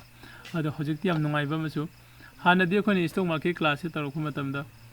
ꯌꯥꯝꯅ ꯅꯨꯡꯉꯥꯏꯇꯕ ꯋꯥꯍꯩ ꯋꯥꯇꯥ ꯑꯃ ꯇꯥꯕ ꯐꯪꯉꯝꯃꯤꯀꯣ ꯑꯗꯣ ꯍꯧꯖꯤꯛꯅ ꯑꯃꯨꯛ ꯍꯦꯟꯅ ꯑꯗꯨꯗꯒꯤ ꯈꯤꯇꯪ ꯈꯨꯗꯣꯡꯆꯥꯕ ꯍꯥꯏꯔꯒꯗꯤ ꯀ꯭ꯂꯥꯁ 9ꯗꯁꯨ 10ꯗꯁꯨ ꯀꯣ ꯇ꯭ꯔꯦꯗꯤꯡ ꯑꯦꯟ ꯗ ꯗꯤꯃꯦꯠ ꯑꯦꯀꯥꯎꯟ ꯍꯥꯏꯅ ꯀ꯭ꯂꯥꯁ 10ꯗ ꯁꯤꯂꯦꯕꯁꯇ ꯌꯥꯎꯔꯦꯕ ꯀ꯭ꯂꯥꯁ 10ꯒꯤ ꯃꯦꯠꯁꯀꯤ ꯁꯤꯂꯦꯕꯁꯇ ꯌꯥꯎꯔꯦ ꯑꯗꯨꯒ ꯀ꯭ꯂꯥꯁ 10ꯒꯤ ꯀꯩꯅꯣꯗ ꯍꯣꯝ ꯁꯥꯏꯟꯁꯇ ꯌꯥꯎꯋꯦ ꯑꯗꯨꯒ ꯀ꯭ꯂꯥꯁ 10ꯒꯤ ꯁꯣꯁꯤꯌꯦꯜ ꯁꯥꯏꯟꯁꯇꯁꯨ ꯌꯥꯎꯋꯦ ꯑꯗꯣ ꯀ꯭ꯂꯥꯁ 9ꯗꯁꯨ ꯑꯩꯈꯣꯏꯒꯤ ꯐꯥꯏꯅꯥꯟꯁꯤꯌꯦꯜ ꯏꯖꯨꯀꯦꯁꯟꯒꯤ ꯄꯥꯔꯠ ꯑꯃ ꯑꯣꯏꯅ ꯃꯣꯏ ꯆꯦꯞꯇꯔ ꯑꯃꯁꯨ ꯇꯝꯃꯤ ꯁꯤ ꯃꯌꯥꯝꯁꯦ ꯂꯥꯛꯄꯅꯤꯅ ꯃꯌꯥꯝꯗ ꯁ꯭ꯇꯣꯛ ꯃꯥꯔꯀꯦꯠꯀꯨꯝꯕꯒꯤ ꯅꯠꯇ꯭ꯔꯒ ꯑꯩꯈꯣꯏꯅ ꯁꯤꯌꯥꯔ ꯂꯩꯔꯒ ꯂꯣꯡ ꯇꯥꯝꯗ ꯊꯝꯁꯤꯒ ꯍꯥꯏꯕꯒꯨꯝꯕꯁꯦ ꯁꯤꯌꯥꯔ ꯇꯧꯕꯗꯁꯨ ꯑꯗꯨꯝ ꯑꯩꯈꯣꯏꯅ ꯑꯔꯥꯟꯕ ꯇꯧꯕꯁꯨ ꯅꯠꯇꯦ ꯀꯣ ꯍꯥꯟꯅ ꯃꯤꯅ ꯌꯦꯡꯉꯝꯕ ꯚ꯭ꯌꯨꯗꯨꯒ ꯍꯧꯖꯤꯛ ꯈꯤꯇꯪꯈꯛ ꯕꯦꯇꯔ ꯑꯣꯏ ꯍꯥꯏꯅ ꯈꯜꯂꯦꯀꯣ ꯃꯌꯥꯝ ꯑꯗꯣ ꯉꯁꯥꯏꯒꯤ ꯖꯣꯃꯥꯇꯣꯁꯤꯅ ꯑꯩꯒꯤ ꯋꯥꯔꯤꯁꯤ ꯂꯣꯏꯁꯤꯜꯂꯛꯀꯦ ꯖꯣꯃꯥꯇꯣꯁꯤꯅ ꯀꯩꯅꯣꯗ ꯁ꯭ꯇꯣꯛ ꯑꯦꯛꯁꯆꯦꯟꯖꯇ ꯆꯪꯉꯒ ꯃꯥꯒꯤ ꯀꯝꯄꯅꯤꯁꯤ ꯂꯤꯁꯇꯤꯡ ꯇꯧꯖꯒꯦ ꯍꯥꯏꯕꯒꯤ ꯂꯥꯛꯏꯁꯤ ꯀꯔꯤꯒꯤꯅꯣ ꯍꯥꯏꯔꯒꯗꯤ ꯉꯁꯥꯏ ꯃꯥꯒꯤ ꯑꯦꯕ꯭ꯔꯣꯗꯇ ꯃꯥꯒꯤ ꯀꯩꯅꯣꯁꯤ ꯕ꯭ꯔꯥꯟꯁꯁꯦ ꯑꯦꯛꯁꯄꯥꯟ ꯇꯧꯊꯣꯛꯀꯦ ꯍꯥꯏꯕꯗꯣ ꯑꯗꯨꯗ ꯆꯪꯒꯗꯧꯕ ꯄꯩꯁꯥ ꯃꯌꯥꯝꯁꯦ ꯀꯣ ꯕꯦꯡꯛꯗꯒꯤꯁꯨ ꯄꯨꯂꯞ ꯐꯪꯕ ꯉꯝꯗ꯭ꯔꯦ ꯀꯣ ꯑꯗꯩꯗꯤ ꯂꯩꯀꯥꯏꯗ ꯀꯔꯤꯗ ꯆꯠꯂꯒ ꯈꯥꯏꯔꯨꯕ ꯌꯥꯕ ꯊꯕꯛꯁꯨ ꯅꯠꯇꯦ ꯀꯣ ꯑꯩꯒꯤ ꯀꯝꯄꯅꯤ ꯁꯨꯃꯥꯏꯅ ꯑꯦꯛꯁꯄꯥꯟ ꯇꯧꯗꯣꯔꯤꯌꯦ ꯅꯣꯏ ꯃꯌꯥꯝ ꯑꯁꯤ ꯀꯩꯅꯣ ꯇꯧꯔꯒ ꯅꯣꯏ ꯈꯔ ꯐꯟ ꯈꯔ ꯇꯧꯕꯤꯌꯨ ꯀꯥꯏꯅ ꯈꯥꯏꯔꯨꯕ ꯌꯥꯕ ꯄꯣꯠꯁꯨ ꯅꯠꯇꯦꯕ ꯌꯥꯏꯀꯣ ꯑꯗꯨꯅ ꯁꯤꯒꯤ ꯃꯇꯥꯡꯁꯤꯗ ꯏꯟꯗꯤꯌꯥꯒꯤ ꯂꯩꯔꯤꯕ ꯏꯟꯗꯤꯌꯟ ꯒꯃꯦꯟꯅ ꯍꯥꯏꯔꯤꯁꯦ ꯑꯣꯀꯦ ꯖꯣꯃꯥꯇꯣ ꯅꯪ ꯂꯥꯛꯑꯣ ꯅꯪꯅ ꯄꯥꯝꯃꯤꯗꯣ ꯅꯪꯅ ꯄꯥꯝꯃꯤꯕ ꯑꯦꯃꯥꯎꯟꯗꯣ ꯄꯥꯕ꯭ꯂꯤꯛꯇꯒꯤ ꯂꯧꯈꯠꯂꯁꯤ ꯄꯥꯕ꯭ꯂꯤꯛꯇꯒꯤ ꯂꯧꯕ ꯍꯥꯏꯁꯦ ꯅꯪꯅ ꯌꯨꯝꯊꯣꯡ ꯈꯨꯗꯤꯡꯒꯤ ꯆꯠꯂꯒ ꯂꯧꯔꯁꯨ ꯍꯥꯏꯕ ꯅꯠꯇꯦ ꯅꯪꯒꯤ ꯀꯝꯄꯅꯤꯁꯤ ꯅꯪꯒꯤ ꯁ꯭ꯇꯣꯛꯁꯦ IPOꯁꯦ ꯂꯤꯁꯇꯤꯡ ꯇꯧꯔꯁꯤ ꯀꯣ ꯁ꯭ꯇꯣꯛ ꯑꯦꯛꯁꯆꯦꯟꯖꯇ ꯂꯤꯁꯇꯤꯡ ꯇꯧꯔꯁꯤ ꯂꯤꯁꯇꯤꯡ ꯇꯧꯔꯀꯥꯟꯗ ꯀꯣ ꯅꯪꯒꯤ ꯀꯝꯄꯅꯤꯁꯤ ꯀꯣ ꯁꯤꯌꯔ ꯃꯥꯔꯀꯦꯠꯇ ꯊꯥꯗꯣꯛꯑꯒ ꯑꯗꯨꯗ ꯐꯪꯉꯛꯄ ꯄꯩꯁꯥꯗꯣ ꯑꯗꯨꯅ ꯅꯪꯒꯤ ꯕꯤꯖꯤꯅꯦꯁꯁꯤꯒꯤ ꯑꯦꯛꯁꯄꯥꯟ ꯇꯧꯒꯗꯕ ꯃꯌꯥꯝꯗꯣ ꯇꯧꯈ꯭ꯔꯣ ꯍꯥꯏꯕꯒꯤ ꯃꯑꯣꯡꯅꯦꯕ ꯄꯤꯗꯣꯏꯁꯦ ꯑꯗꯨꯗꯤ ꯖꯣꯃꯥꯇꯣꯅ ꯐꯪꯗꯣꯏꯁꯦ ꯀꯩꯅꯣ ꯃꯉꯣꯟꯗ ꯀꯥꯟꯅꯕ ꯐꯪꯗꯣꯏꯁꯦ ꯃꯥꯒꯤ ꯗ꯭ꯔꯤꯝ ꯉꯁꯥꯏꯒꯤ ꯃꯥꯅ ꯃꯥꯒꯤ ꯀꯝꯄꯅꯤꯁꯦ ꯑꯦꯕ꯭ꯔꯣꯗꯇ ꯑꯦꯛꯁꯄꯥꯟ ꯇꯧꯊꯣꯛꯄꯗꯣ ꯑꯗꯨꯗ ꯆꯪꯒꯗꯧꯕ ꯐꯟ ꯃꯌꯥꯝꯒꯤ ꯑꯋꯥꯕꯗꯣ ꯀꯗꯥꯏꯗꯒꯤ ꯐꯪꯕ ꯉꯝꯃꯦ ꯁ꯭ꯇꯣꯛ ꯃꯥꯔꯀꯦꯠꯇꯒꯤ ꯐꯪꯉꯦ ꯌꯥꯔꯤꯀꯣ ꯃꯌꯥꯝ ꯑꯗꯨꯒ ꯁ꯭ꯇꯣꯛ ꯃꯥꯔꯀꯦꯠꯇ ꯂꯩꯔꯤꯕ ꯏꯟꯚꯦꯁꯇꯔꯁꯤꯡꯁꯤꯅ ꯀꯔꯤ ꯑꯃꯨꯛ ꯐꯪꯍꯧꯔꯦ ꯁ꯭ꯇꯣꯛ ꯃꯥꯔꯀꯦꯠꯇ ꯂꯩꯔꯤꯕ ꯏꯟꯚꯦꯁꯇꯔꯁꯤꯡꯁꯤꯅ ꯐꯪꯍꯧꯔꯤꯁꯤꯅ ꯖꯣꯃꯥꯇꯣꯒꯨꯝꯕ ꯀꯝꯄꯅꯤꯁꯤꯒꯤ ꯃꯥꯒꯤ ꯁꯤꯌꯔꯁꯤ ꯂꯩꯁꯤꯜꯂꯒ ꯊꯝꯍꯧꯔꯒ ꯑꯐꯇꯔ 10 years 20 yearsꯇ ꯍꯥꯏꯗꯤ ꯑꯗꯨꯒꯤ ꯃꯥꯒꯤ ꯁꯤꯌꯔꯒꯤ ꯃꯃꯜ ꯍꯦꯟꯒꯠꯂꯛꯄꯗꯣ ꯑꯗꯨꯒꯤ ꯈꯨꯗꯣꯡꯆꯥꯕꯗꯨꯃꯒ ꯂꯣꯏꯅꯅ ꯃꯥꯒꯤ ꯆꯍꯤꯒꯤ ꯐꯪꯒꯗꯧꯔꯤꯕ ꯀꯩꯅꯣꯗ ꯗꯤꯕꯤꯗꯦꯟꯗꯨꯒ ꯑꯅꯤꯗꯨꯅꯦꯕ ꯑꯩꯈꯣꯏꯒꯤ ꯀꯩꯅꯣꯁꯤꯡꯁꯤꯅ ꯁꯤꯌꯔ ꯍꯣꯜꯗꯔꯁꯤꯡꯁꯤꯅ ꯐꯪꯍꯧꯗꯣꯏꯁꯦ ꯌꯥꯔꯤꯀꯣ ꯃꯌꯥꯝ ꯑꯗꯣ ꯀꯅꯥꯒꯨꯝꯕ ꯁꯤꯗ ꯀꯣꯏꯁꯟꯒꯨꯝꯕ ꯑꯦꯔꯥꯏꯁ ꯇꯧꯅꯤꯡꯕ ꯂꯩꯔꯒꯗꯤ ꯀꯩꯅꯣ ꯇꯧꯕꯤꯁꯤꯀꯣ ꯑꯣꯀꯦ ꯁꯨꯃꯥꯏꯅ ꯀꯝꯄꯅꯤꯗꯨꯒꯤꯁꯨ ꯀꯥꯟꯅꯕ ꯂꯣꯏꯅꯅ ꯑꯩꯈꯣꯏꯒꯤ इन्वेस्टर कानबा अनिमकी कानबदनेब लाइसे क्वेश्चन गुम्बा हंगनिंगबा लेब्रो मैम अदुदि सिदा मयामदai पॉइंट खपा मंगन सिंपल होगे को होय पाकिस्तान गुम्बा बांग्लादेश गुम्बा मदैदि भूटान गुम्बा को लेरिबा कंट्री सिंगसे सिसिदगी हाइलेबा कनो सिंगसे सिदगी होगी कंपनी अचौ अचौ बसे थोरकपो उबरे जिंगबियो हाइदि IBM गुम्बा एप्पल गुम्बा को मदैदि से रिलायंस गुम्बा कंपनी HDFC गुम्बा बैंक को अचौ अचौ बसे गुम्बा कनो सिंगसे हाइलेबा कंट्री सिंगदगी थोरकपो जिंगबियो थोरकते को खुदम इसम सम नायकान गूगल कदाई देनो USA दैने फेसबुक कदाई देनो USA दैने खोने खंगबदे एप्पल USA दैने को सुमाइना अदैदि इन्फोसिस कदाई दैनो इंडिया दगिनी को अदै TCS कदाई दैनो इंडिया दगिनी को अइना हाइनिंग इसे मैम करिनो हाइरगदि कंट्री अमगी मनुंगदा स्टॉक एक्सचेंज नत्रगे स्टॉक मार्केट से याम चाउन लेबै कनोसे कंट्री से सिगी मफम सिदा कंपनी अचौ अचौ बसु लेरकनी सोइदना 100% तुम जिंगबियो को इंडिया की चौखट चौखटलबा कंट्री सिंगसे सिसिदा स्टॉक मार्केट से चाउन चाउन लेरंगनी लोइनम को हाइबदि ngसागी ngasi इंडिया की स्टॉक मार्केट सिना ngasi खोइन उरिबा याम चाउन अचौबा स्कोप अम लेरमिसे सि लेरमद्रगदि को टाटा कंपनी सु लेरमदबसु याइ लेरमगसु जस्ट ममिंग खक्तंगी लेरमबसु याइ को कइगिनो हागदि टाटा कंपनी दा हदि टाटा कंपनी न मागी एनी अनौबा डिपार्टमेंट अमा को अनौबा ब्रांच अमा हांगनबा होनरकु मतमदा स्टॉक मार्केट तगी मतिंग मयाम अमा माना फंगेबा को जे मागी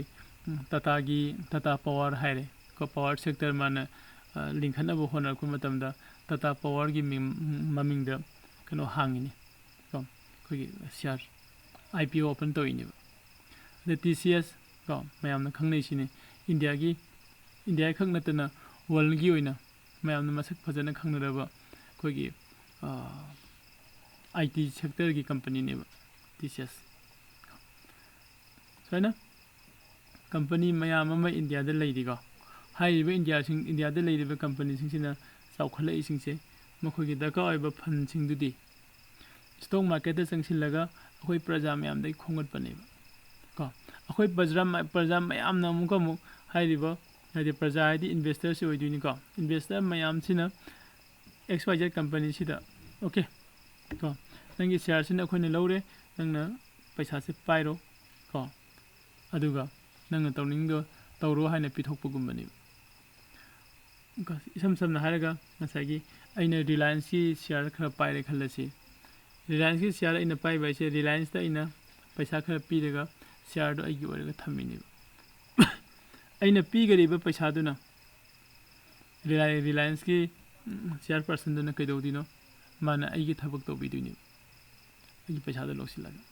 ꯃꯥꯅ ꯑꯩꯒꯤ ꯊꯕꯛ ꯇꯧꯕꯤꯕ ꯃꯤꯟꯁ ꯃꯥꯗꯤ ꯃꯁꯥꯒꯤ ꯗ꯭ꯔꯤꯝꯗꯣ ꯀꯣ ꯉꯁꯥꯏꯒꯤ ꯃꯥꯒꯤ ꯐꯣꯀꯁꯇꯨ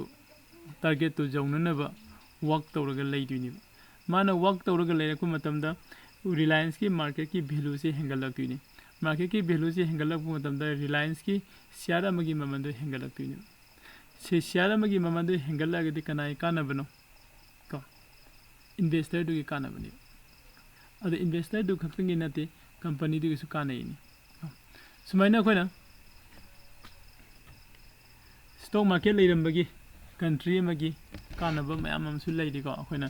यम का हेना सिददी जिंगसिलोदसु चौरक्प नॉलेज ति लेहन्निंगे अदो हजे हजे खोगी लेरिबा मणिपुर की क्लिनिक अनी से सीजे क्लिनिक एंड बबिना क्लिनिक अखोइसे जो इन खनबदा आफ्टर सही खर की मनुंगददी मोइना कइगुमा पामगदी स्टॉक मार्केट की मनुंगदा लिस्टिंग तौरप याबगी चांसेस से याम वांगना उइ हाइतारे सिने मैम स्टॉक मार्केट त तौरमीबा मयाम से अदो सी लेरिबा फज फजरबा मयाम से नत्तबा अखोइ स्वाइदा उरिसिना स्टॉक मार्केट त संगुगनु स्टॉक मार्केट त संगदि लोइ मांगदुबने नोगी आ मखागी तादसी म्याम मांगरबने मखागी नोगी कका से म्याम मांगरबने मांगबा जाबा मांगरबने स्टॉक मार्केट त संगुगनु हाइबदुनि अखोइ स्वाइदा हाइनरिसिन चुमदब्रो ma'am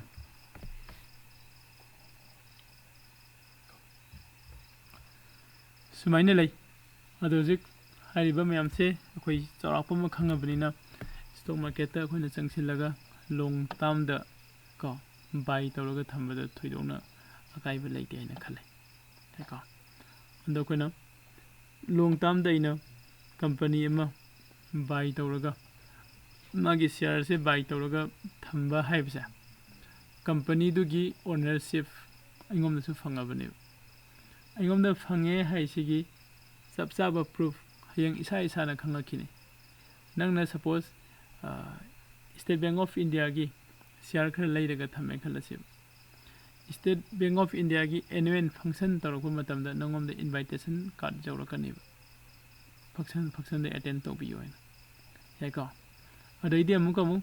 नंगजे State Bank of India की शेयर से पाइरगा लैरिबनेबा अदुना स्टेट बैंक ऑफ इंडिया की सही अमगी मागी तालाइबा मागी प्रॉफिट फंगाइबा को मागी टर्नओवर से असिगी मतुंग इना ngसाइना पंजगिबदो मखोगी जनरल बॉडी मीटिंग से फमबा मतुंगदा शेयर होल्डर अमदा मागी शेयर अमगी पैसा से कया खोइ कया खाइदिनो हाइबा मै खनरबा मतुंगदा अमुकसु नंगजे शेयर होल्डर हाइदि कंपनी की ओनरशिप की टाइप ते लैबनिना कंपनी दगी सही मगी फंगाइबा प्रॉफिट अदुदगी पैसा खरा नंगमसु फंगने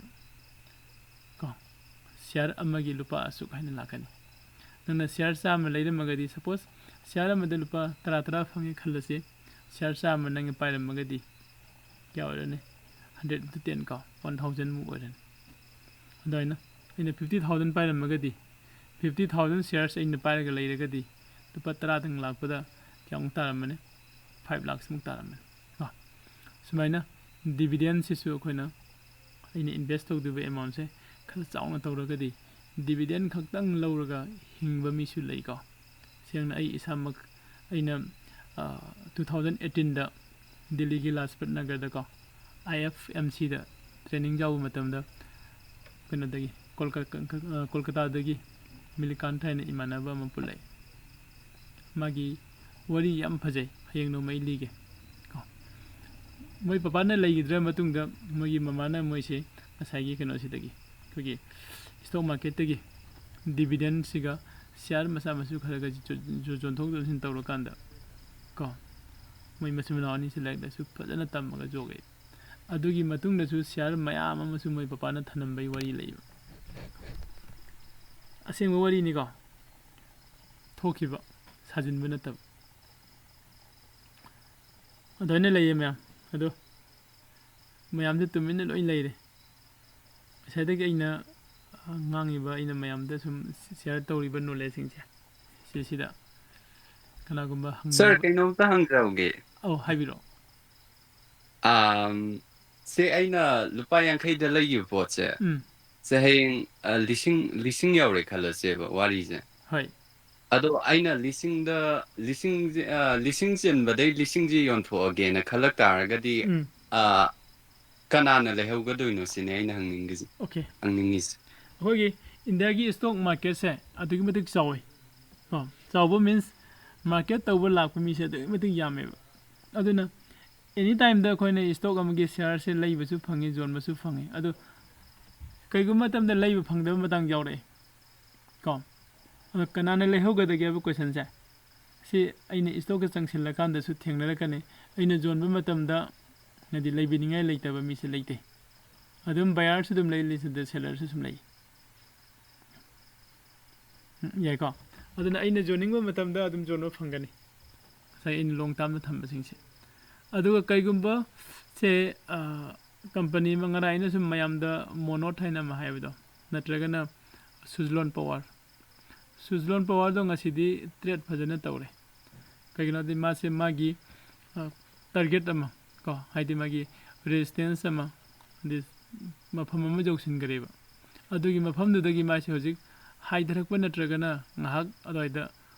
ꯌꯥꯝ ꯌꯥꯡꯅ ꯆꯦꯜꯂꯛꯄꯒꯤ ꯄꯣꯊꯥꯕ ꯌꯥꯕꯒꯤ ꯃꯐꯝ ꯑꯃꯗ ꯂꯩꯈꯔꯦꯕ ꯑꯗꯨꯒꯤ ꯃꯐꯝꯗꯨꯗꯗꯤ ꯑꯩꯈꯣꯏꯅ ꯇ꯭ꯔꯦꯠꯁꯦ ꯐꯖꯅ ꯇꯧꯕ ꯐꯪꯉꯦ ꯑꯗꯨ ꯅꯠꯇꯕꯗ ꯉꯔꯥꯡ ꯅꯍꯥꯟꯗꯩ ꯃꯥꯁꯦ ꯑꯞꯄꯔ ꯁꯔꯀꯤꯠꯇ ꯍꯤꯠ ꯇꯧꯕ ꯍꯥꯏꯅ ꯂꯩꯌꯦꯕ ꯑꯞꯄꯔ ꯁꯔꯀꯤꯠꯇ ꯍꯤꯠ ꯇꯧꯕ ꯃꯤꯟꯁ ꯂꯩꯒꯦ ꯍꯥꯏꯕ ꯃꯤ ꯉꯥꯛꯇ ꯂꯩꯕ ꯁꯦꯂꯔ ꯑꯝꯇ ꯂꯩꯇꯕ ꯃꯇꯝ ꯌꯥꯏꯀꯣ ꯁꯤꯒꯨꯝꯕ ꯃꯇꯝꯗꯗꯤ ꯑꯩꯈꯣꯏꯅ ꯁꯦꯜ ꯇꯧꯕꯗꯤ ꯌꯥꯝꯅ ꯂꯥꯏꯅ ꯐꯪꯉꯦ ꯑꯗꯨꯒ ꯕꯥꯏ ꯇꯧꯕꯅ ꯐꯪꯗꯕ ꯑꯁꯤꯃ ꯁꯤ ꯀꯟꯗꯤꯁꯟꯁꯦ ꯀꯗꯥꯏꯗ ꯊꯣꯛꯀꯦ ꯍꯥꯏ ꯀꯥꯟꯗ ꯀꯝꯄꯅꯤꯒꯤ ꯃꯥꯒꯤ ꯁꯤꯌꯥꯔꯁꯤꯒꯤ ꯚꯦꯂꯨꯁꯤ ꯌꯥꯝꯅ ꯋꯥꯡꯈꯠꯂꯛꯄ ꯗꯤꯃꯥꯟ ꯌꯥꯝꯅ ꯍꯦꯟꯒꯠꯂꯛꯄ ꯑꯁꯤꯒꯨꯝꯕ ꯃꯇꯝꯗ ꯊꯣꯛꯀꯜꯂꯦ ꯗꯤꯃꯥꯟ ꯍꯦꯟꯒꯠꯂꯛꯏꯁꯤꯅ ꯀꯔꯤꯒꯤꯅꯣ ꯍꯥꯏꯔꯒꯗꯤ ꯀꯝꯄꯅꯤꯗꯨꯒꯤ ꯌꯥꯝꯅ ꯒꯨꯗ ꯅ꯭ꯌꯨꯁꯀꯨꯝꯕ ꯃꯥꯒꯤ ꯑꯐꯕ ꯀꯩꯒꯨꯝꯕ ꯈꯔ ꯃꯌꯥꯝꯅ ꯎꯔꯛꯄꯒꯤ ꯀꯣ ꯑꯗꯨꯒ ꯉꯁꯥꯏ ꯑꯩꯅ ꯁꯦꯜ ꯇꯧꯔꯒꯦ ꯍꯥꯏ ꯀꯥꯟꯗ ꯕꯌꯥꯔ ꯑꯝꯇ ꯂꯩꯇꯕ ꯃꯇꯝꯁꯦ ꯁꯨꯡꯂꯩ ꯂꯩꯇꯕ꯭ꯔꯥ ꯍꯥꯏꯔꯗꯤ ꯑꯗꯨꯁꯨ ꯂꯩꯕ ꯍꯧꯖꯤꯛ ꯑꯣꯖꯥꯅ ꯍꯪꯕꯤꯈꯤꯕ ꯀꯣꯏꯁꯟꯗꯣ ꯑꯗꯨꯅ ꯀꯔꯝꯕ ꯃꯇꯝꯗ ꯂꯩꯒꯦ ꯍꯥꯏ ꯀꯥꯟꯗ ꯀꯝꯄꯅꯤꯒꯤ ꯚꯦꯂꯨꯁꯤ ꯌꯥꯝ ꯊꯤꯅ ꯗꯥꯎꯟ ꯆꯠꯂꯛꯄ ꯃꯇꯝ ꯗꯥꯎꯟ ꯇꯧꯔ ꯆꯠꯂꯛꯄ ꯃꯇꯝꯁꯤꯗ ꯀꯝꯄꯅꯤ ꯑꯃꯒꯤ ꯃꯥꯒꯤ ꯁꯤꯌꯥꯔꯒꯤ ꯑꯩꯈꯣꯏꯒꯤ ꯄ꯭ꯔꯥꯏꯁꯁꯦ ꯉꯁꯤ ꯅꯣꯡꯃꯁꯤꯗ ꯃꯥꯅ ꯍꯥꯏꯒꯠꯄ ꯌꯥꯕꯁꯤ ꯁꯤꯐꯥꯎ ꯑꯣꯏꯒꯅꯤ ꯍꯥꯏꯗꯕ ꯌꯥꯕꯁꯤꯅ ꯁꯤꯐꯥꯎ ꯑꯣꯏꯒꯅꯤ ꯍꯥꯏꯅ ꯂꯦꯞꯄꯒ ꯂꯣꯏ ꯊꯝꯃꯦꯕ ꯍꯥꯟꯅꯅ ꯀꯣ ꯁꯄꯣꯁ ꯉꯁꯤꯁꯦ XYZ ꯍꯥꯏꯔꯤꯕ ꯀꯝꯄꯅꯤꯒꯤ ꯁꯤꯌꯔꯁꯦ ꯃꯥꯅ ꯃꯊꯛꯇ ꯀꯥꯕꯗ 200 ꯐꯥꯎ ꯀꯥꯕ ꯌꯥꯏ ꯑꯗꯩ ꯍꯦꯟꯒꯠꯄ ꯌꯥꯗꯦ ꯍꯥꯏꯅ ꯊꯝꯕ ꯃꯈꯥꯗ ꯀꯨꯝꯃꯛꯄꯁꯨ ꯀꯣ 180 ꯐꯥꯎ ꯀꯨꯝꯕ ꯌꯥꯏ ꯑꯗꯩ ꯀꯨꯝꯕ ꯌꯥꯗꯦ ꯍꯥꯏꯅ ꯁꯨꯃꯥꯏꯅ ꯃꯥꯒꯤ ꯑꯞꯄꯔ ꯁꯔꯀꯤꯠ ꯑꯗꯨꯒ ꯂꯋꯔ ꯁꯔꯀꯤꯠ ꯍꯥꯏꯅ ꯂꯩꯌꯦꯕꯀꯣ ꯑꯗꯨ ꯃꯥꯔꯀꯦꯠꯁꯦ ꯍꯥꯏꯗꯤ ꯉꯁꯥꯏꯒꯤ ꯂꯩꯔꯤꯕ XYZ ꯀꯝꯄꯅꯤꯁꯤꯒꯤ ꯃꯥꯒꯤ ꯀꯔꯤꯒꯨꯝꯕ ꯅ꯭ꯌꯨꯁ ꯐꯖꯗꯕ ꯑꯃꯗꯒꯤ ꯍꯥꯏꯗꯤ ꯁꯄꯣꯁ ꯍꯟꯗꯛ ꯔꯤꯂꯥꯌꯟꯁꯀꯤ ꯇꯧꯈꯤꯕꯗꯣ ꯃꯣꯏꯅ ꯃꯃꯟꯗꯣ ꯍꯦꯟꯒꯠꯂꯛꯄꯗꯒꯤ ꯃꯌꯥꯝꯁꯦ ꯀꯩꯗꯧꯔꯦ ꯀꯩꯅꯣꯗ ꯁꯤꯞ ꯇꯧꯕ ꯍꯥꯏꯅ ꯃꯌꯥꯝ ꯇꯧꯅꯕꯗ ꯕꯦꯁꯂꯦꯟꯗ ꯑꯗꯨꯒꯨꯝꯕ ꯅ꯭ꯌꯨꯁ ꯐꯖꯗꯕꯗꯣ ꯂꯥꯛꯄ ꯃꯇꯝꯗ ꯃꯥꯒꯤ ꯁꯦꯂꯔꯁꯤꯡꯁꯤꯅ ꯕꯌꯥꯔꯁꯤꯡꯁꯤꯅ ꯁ꯭ꯇꯣꯛꯁꯦ ꯊꯥꯗꯣꯛꯅꯔꯛꯄꯁꯤꯗ ꯃꯥꯔꯀꯦꯠꯁꯦ ꯃꯈꯥ ꯑꯃꯗ ꯖꯔ ꯍꯥꯏꯊꯔꯒ ꯀꯩꯒꯨꯝꯕ ꯂꯋꯔ ꯁꯔꯀꯤꯠꯇꯣ ꯑꯗꯨꯗ ꯍꯤꯠ ꯇꯧꯔꯒ ꯂꯩꯔꯕ ꯂꯋꯔ ꯁꯔꯀꯤꯠꯇ ꯍꯤꯠ ꯇꯧꯕ ꯃꯤꯟꯁ ꯁꯦꯂꯔꯗꯤ ꯃꯌꯥꯝ ꯂꯩꯗꯣꯏꯅꯤ ꯀꯣ ꯌꯣꯟꯒꯦ ꯍꯥꯏꯕ ꯃꯌꯥꯝ ꯂꯩꯕ ꯑꯗꯨꯒ ꯕꯌꯥꯔ ꯑꯝꯇ ꯂꯩꯇꯕ ꯀꯣ ꯍꯥꯏꯔꯤꯕ ꯀꯟꯗꯤꯁꯟꯗꯣ ꯑꯗꯨ ꯅꯠꯇꯕꯗ ꯑꯩꯒꯤ ꯀꯝꯄꯅꯤꯒꯤ ꯁꯤꯌꯥꯔꯁꯦ ꯍꯥꯏꯗꯤ ꯑꯩꯅ ꯌꯣꯜꯂꯒꯦ ꯍꯥꯏꯔ ꯀꯥꯟꯗ ꯂꯩꯕꯤꯅꯕ ꯃꯤ ꯂꯩꯇꯦ ꯍꯥꯏꯕꯒꯤ ꯀꯟꯗꯤꯁꯟ ꯑꯝꯇ ꯂꯩꯇꯦ ꯌꯥꯏꯀꯣ ꯑꯗꯣ ꯂꯋꯔ ꯁꯔꯀꯤꯠꯇ ꯍꯤꯠ ꯇꯧꯕ ꯍꯥꯏꯁꯤꯁꯨ ꯅꯨꯃꯤꯠꯇꯨꯒꯤ ꯈꯛꯇꯅꯤ ꯅꯦꯛꯁ ꯗꯦꯗꯗꯤ ꯑꯃꯨꯛ ꯅꯣꯔꯃꯦꯜ ꯀꯩꯅꯣꯗ ꯑꯣꯏꯈꯤꯅꯤ ꯑꯗꯨꯅ ꯑꯩꯈꯣꯏꯅ ꯉꯁꯥꯏ ꯑꯩꯒꯤ ꯂꯧ ꯑꯃ ꯂꯩꯔꯦ ꯈꯜꯂꯁꯤ ꯂꯧꯁꯦ ꯌꯣꯜꯂꯝꯗꯥꯏ ꯃꯇꯝꯗ ꯀꯅꯥꯅ ꯂꯩꯗꯣꯏꯅꯣ ꯍꯥꯏꯕꯒꯤ ꯊꯤꯅꯕ ꯑꯃ ꯆꯪꯉꯤꯀꯣ ꯍꯧꯖꯤꯛꯀꯤ ꯑꯣꯖꯥꯒꯤ ꯋꯥꯔꯤꯗꯣ ꯑꯗꯨꯃꯥꯏꯅ ꯇꯧꯔꯒ ꯑꯩꯅ ꯂꯧꯔꯒ ꯊꯝꯃꯤꯕ ꯁ꯭ꯇꯣꯛꯁꯦ ꯁꯤꯒꯤ ꯁꯤꯌꯥꯔꯁꯦ ꯑꯩꯅ ꯌꯣꯜꯂꯒꯦ ꯍꯥꯏꯕ ꯃꯇꯝꯗ ꯀꯅꯥꯅ ꯂꯩꯕꯤꯗꯣꯏꯅꯣ ꯍꯥꯏꯅ ꯊꯤꯅꯗꯦꯀꯣ ꯑꯗꯨꯝ ꯗꯥꯏꯔꯦꯛ ꯈꯨꯗꯛꯇꯨꯗ ꯁꯨꯝ ꯁꯦꯜ ꯇꯧꯊꯣꯛꯈꯤꯕ ꯌꯥꯒꯅꯤ ꯃꯁꯤ ꯍꯌꯦꯡ ꯃꯥꯔꯀꯦꯠ ꯑꯋꯥꯔ ꯍꯌꯦꯡꯁꯦ ꯗꯦꯠ ꯀꯌꯥ 14 ꯅꯠꯇ꯭ꯔꯥ ꯍꯌꯦꯡ ꯃꯥꯔꯀꯦꯠ ꯑꯋꯥꯔꯗ ꯃꯌꯥꯝ ꯍꯥꯏꯐꯦꯠ ꯃꯇꯝ ꯁꯪꯉꯒꯗꯤ ꯑꯩ ꯄꯨꯡ 10 ꯁ꯭ꯋꯥꯏꯗ ꯆꯪꯉꯛꯀꯦ ꯑꯗꯨꯒ ꯃꯌꯥꯝꯗ ꯌꯦꯡꯍꯟꯒꯦ ꯕꯌꯥꯔꯅ ꯀꯌꯥꯝ ꯂꯩꯕꯅꯣ ꯁꯦꯂꯔꯅ ꯀꯌꯥꯝ ꯂꯩꯕꯅꯣ ꯀꯥꯏꯅ ꯌꯥꯝ ꯆꯥꯎꯅ ꯂꯩꯒꯖꯥꯠꯂꯦ ꯃꯁꯤꯡꯁꯦ ꯑꯗꯨꯅ ꯑꯦꯅꯤ ꯃꯤ ꯑꯃꯅ ꯁꯦꯜ ꯇꯧꯔꯛꯄ ꯕꯥꯏ ꯇꯧꯔꯛꯄ ꯖꯁ ꯃꯥꯒꯤ ꯄ꯭ꯔꯥꯏꯁꯇꯨꯗꯤ ꯈꯤꯇꯪꯈꯛ ꯈꯦꯠꯅꯕ ꯌꯥꯏꯀꯣ ꯀꯔꯤꯒꯤꯅꯣ ꯍꯥꯏꯗꯤ ꯅꯣꯔꯃꯦꯜ ꯃꯥꯔꯀꯦꯠꯇꯁꯨ ꯇꯧꯔꯤꯁꯤꯅꯤ ꯁꯦꯂꯔꯅ ꯄꯣꯠꯇꯣ ꯈꯔ ꯇꯥꯡꯅ ꯌꯣꯟꯅꯤꯡꯉꯦ ꯑꯗꯨꯒ ꯕꯌꯥꯔꯅ ꯀꯩꯗꯧꯕ ꯕꯌꯥꯔꯅ ꯑꯃꯨꯛ ꯄꯣꯠꯇꯣ ꯈꯔ ꯍꯣꯡꯅ ꯂꯩꯅꯤꯡꯉꯦ ꯑꯗꯣ ꯑꯅꯤꯗꯣ ꯌꯥꯅꯔꯀꯥꯟꯗ ꯄꯣꯠꯇꯣ ꯑꯦꯛꯁꯆꯦꯟꯖ ꯇꯧꯈꯤꯗꯣꯏꯅꯦꯕ ꯀꯣ ꯑꯗꯣ ꯑꯦꯛꯁꯆꯦꯟꯖ ꯇꯧꯔꯀꯥꯟꯗꯨꯗꯅꯦꯕ ꯑꯩꯈꯣꯏꯅ ꯇ꯭ꯔꯦꯠ ꯑꯃ ꯍꯥꯏꯔꯛꯇꯣꯏꯁꯦ ꯀꯣ ꯕꯥꯏ ꯑꯃꯒ ꯁꯦꯜ ꯑꯃꯒ ꯑꯣꯏꯔꯀꯥꯟꯗ ꯑꯗꯣ ꯆꯞ ꯃꯥꯟꯅꯅ ꯁ꯭ꯇꯣꯛ ꯃꯥꯔꯀꯦꯠꯇꯁꯨ ꯍꯥꯏꯔꯤꯕ XYZ ꯀꯝꯄꯅꯤꯒꯤ ꯁꯦꯌꯔꯁꯦ ꯂꯩꯒꯦ ꯍꯥꯏꯔꯤꯕꯁꯤꯅ ꯄꯩꯁꯥ ꯀꯌꯥꯝ ꯄꯤꯒꯦ ꯍꯥꯏꯔꯤꯕ ꯑꯗꯨꯒ ꯌꯣꯟꯒꯦ ꯍꯥꯏꯁꯤꯅ ꯀꯌꯥꯗ ꯌꯣꯟꯒꯦ ꯍꯥꯏꯔꯤꯕꯒ ꯍꯥꯏꯁꯦ ꯑꯩꯈꯣꯏ ꯑꯗꯨꯝ ꯂꯥꯏꯚ ꯃꯥꯔꯀꯦꯠꯇ ꯎꯕ ꯐꯪꯉꯦꯕ ꯀꯗꯥꯏꯗ ꯎꯕꯅꯣ ꯍꯥꯏꯗꯨꯗꯤ ꯍꯧꯖꯤꯛꯇꯤ ꯃꯥꯔꯀꯦꯠ ꯀ꯭ꯂꯣꯖ ꯑꯣꯏꯈ꯭ꯔꯕꯅꯤꯅꯀꯣ ꯑꯩ ꯃꯌꯥꯝꯗ ꯌꯦꯡꯍꯟꯒꯦ ꯑꯗꯨꯒ ꯃꯥꯔꯀꯦꯠꯀꯤ ꯁ꯭ꯇꯣꯛ ꯃꯥꯔꯀꯦꯠꯀꯤ ꯇꯥꯏꯃꯤꯡ ꯂꯩꯀꯣ ꯁ꯭ꯇꯣꯛ ꯃꯥꯔꯀꯦꯠꯀꯤ ꯏꯟꯗꯤꯌꯟ ꯁ꯭ꯇꯣꯛ ꯃꯥꯔꯀꯦꯠꯀꯤ ꯇꯥꯏꯝꯁꯦ ꯀꯣ ꯃꯥꯁꯦ ꯃꯟꯗꯦ ꯇꯨ ꯐ꯭ꯔꯥꯏꯗꯦꯁꯦ ꯄꯨꯡ 7:35ꯗꯒꯤꯅ ꯄꯨꯡ 3:30 ꯁꯤꯐꯥꯎ ꯑꯣꯏꯕ ꯆꯞ ꯆꯥꯅ ꯑꯩꯈꯣꯏ ꯃꯅꯤꯄꯨꯔꯒꯤ ꯇꯥꯏꯃꯤꯡ ꯅꯠꯇꯦ ꯃꯅꯤꯄꯨꯔꯗꯗꯤ ꯄꯨꯡ 7ꯗ ꯃꯤꯇꯤꯡ ꯆꯠꯇꯧꯁꯦ 10:30ꯗ ꯍꯧꯕꯅꯦꯕ ꯑꯗꯨ ꯅꯠꯇꯕ ꯄꯨꯡ 7:30 ꯍꯥꯏꯔꯗꯤ ꯖꯁ ꯆꯞ ꯆꯥꯅ ꯍꯧꯔꯛꯀꯅꯤ ꯑꯗꯨꯒ ꯄꯨꯡ 3:30ꯗ ꯂꯣꯏꯒꯅꯤ ꯍꯥꯏꯁꯨ ꯆꯞ ꯆꯥꯅ ꯂꯣꯏꯁꯤꯟꯒꯅꯤ ꯀꯣ ꯑꯗꯣ ꯑꯩꯈꯣই ꯏꯟꯗꯤꯌꯟ ꯁ꯭ꯇꯣꯛ ꯃꯥꯔꯀꯦꯠꯀꯤ ꯀꯣ ꯃꯇꯝꯁꯤ ꯁꯨꯃꯥꯏꯅ ꯂꯩ ꯑꯗꯨ ꯐ꯭ꯔꯥꯏꯗꯦ ꯑꯩꯈꯣꯏ ꯇ꯭ꯔꯦꯠ ꯇꯧꯕ ꯐꯪꯒꯅꯤ ꯑꯗꯨꯒ ꯁꯦꯇꯔꯗꯦ ꯁꯟꯗꯦ ꯑꯣꯐꯅꯦ ꯁꯦꯇꯔꯗꯦ ꯁꯟꯗꯦꯗ ꯑꯩꯈꯣꯏ ꯇ꯭ꯔꯦꯠ ꯇꯧꯕ ꯐꯪꯉꯣꯏ ꯌꯥꯅꯤꯀꯣ ꯃꯟꯗꯦ ꯇꯨ ꯐ꯭ꯔꯥꯏꯗꯦ ꯇꯧꯕ ꯐꯪꯒꯅꯤ ꯑꯗꯨꯁꯨ ꯍꯥꯏꯔꯤꯕꯁꯤ ꯃꯇꯝꯁꯤꯗ ꯑꯣꯖꯥꯒꯤ ꯍꯧꯖꯤꯛꯀꯤ ꯀꯣꯏꯁꯟꯗꯣ ꯌꯥꯔꯅꯤꯀꯣ ꯑꯗꯣ ꯍꯌꯦꯡꯁꯨ ꯑꯩ ꯗꯥꯏꯔꯦꯛ ꯀꯩꯅꯣ ꯑꯣꯟꯂꯥꯏꯟꯗ ꯆꯪꯉꯁꯨ ꯌꯦꯡꯍꯟꯖꯒꯦ sida buyer leire sida seller leire loina demand ne leidisi ko supply ju di seller sing su magi pot sing che jon thona ba offer to lai lai dini ba ai lupa sibau thage de seller mayam buyer mayam am su ai sida gi sibau leige na ko ai di maman se lupa ani hu mai ma khene bana ta paisa khara da da ne ꯑꯗꯣ ꯃꯌꯥꯝ ꯄꯨꯡ 10ꯁꯨ ꯇꯥꯁꯤꯜꯂꯛꯇꯣꯔꯦ ꯑꯗꯨ ꯀꯅꯥꯒꯨꯝꯕ ꯃꯈꯥ ꯇꯥꯅ ꯀꯩꯒꯨꯝꯕ ꯈꯪꯅꯤꯡꯕ ꯂꯩꯔꯒꯗꯤ ꯀꯣ ꯃꯁꯤ ꯀ꯭ꯂꯥꯁꯇꯨꯒꯤ ꯃꯇꯨꯡ ꯏꯟꯅ ꯑꯗꯣ ꯑꯩꯈꯣꯏ ꯌꯦꯡꯃꯤꯟꯅꯁꯦ ꯍꯥꯏꯐꯦꯠ ꯀꯣꯏꯁꯟ ꯂꯩꯔꯒꯗꯤ ꯁꯨꯝ ꯍꯪꯕꯤꯔꯛꯑꯣ ꯑꯗꯨꯒ ꯍꯌꯦꯡꯁꯤꯅ ꯑꯩꯈꯣꯏ ꯇꯧꯕ ꯌꯥꯕꯁꯦ ꯐꯟꯗꯥꯃꯦꯟꯇꯦꯜ ꯑꯦꯅꯥꯂꯥꯏꯁꯤꯁꯇ ꯈꯔ ꯆꯪꯁꯤꯟꯁꯦ ꯍꯌꯦꯡꯗꯤ ꯏꯀ꯭ꯋꯤꯇꯤ ꯇ꯭ꯔꯦꯗꯤꯡ ꯀꯣ MIS ꯑꯗꯩ ꯂꯤꯚꯔꯦꯖ ꯑꯦꯟ ꯂꯥꯏꯇꯔ ꯂꯤꯚꯔꯦꯖ ꯀꯥꯏꯁꯦ ꯀꯩꯅꯣ ꯌꯦꯡꯉꯁꯤꯕ ꯁꯤ ꯂꯣꯡ ꯇꯥꯔꯝꯁꯤꯒ MISꯒ ꯀꯔꯤ ꯈꯦꯠꯅꯩꯅꯣ ꯀꯥꯏꯅ ꯍꯌꯦꯡꯁꯤꯀꯣ the type of trading natraga traders the leganika the stock dividend asa koi khanagibaduni IPO gi matang si su hayeng nang bari yang si nang do man de IPO se pura class am legani ko IPO se kai no IPO se register tawraga di kadai da uduino koi kamaina IPO se lawduino adi numit kyani sangani ma lawbadaga haiba sigumba si question myam sina hayeng na fundamental analysis ꯑꯗꯩꯗꯤ ꯑꯇꯩ ꯑꯇꯩ ꯈꯔ ꯇꯧꯔꯒ ꯍꯪꯆꯤꯠꯁꯤꯅ ꯑꯩꯈꯣꯏ IPO ꯌꯦꯡꯃꯤꯟꯅꯁꯤ ꯌꯥꯏꯀꯣ ꯃꯌꯥꯝ ꯑꯗꯨ ꯀꯣꯏꯁꯟ ꯍꯪꯅꯤꯡꯕ ꯂꯩꯔꯤꯕ꯭ꯔꯣ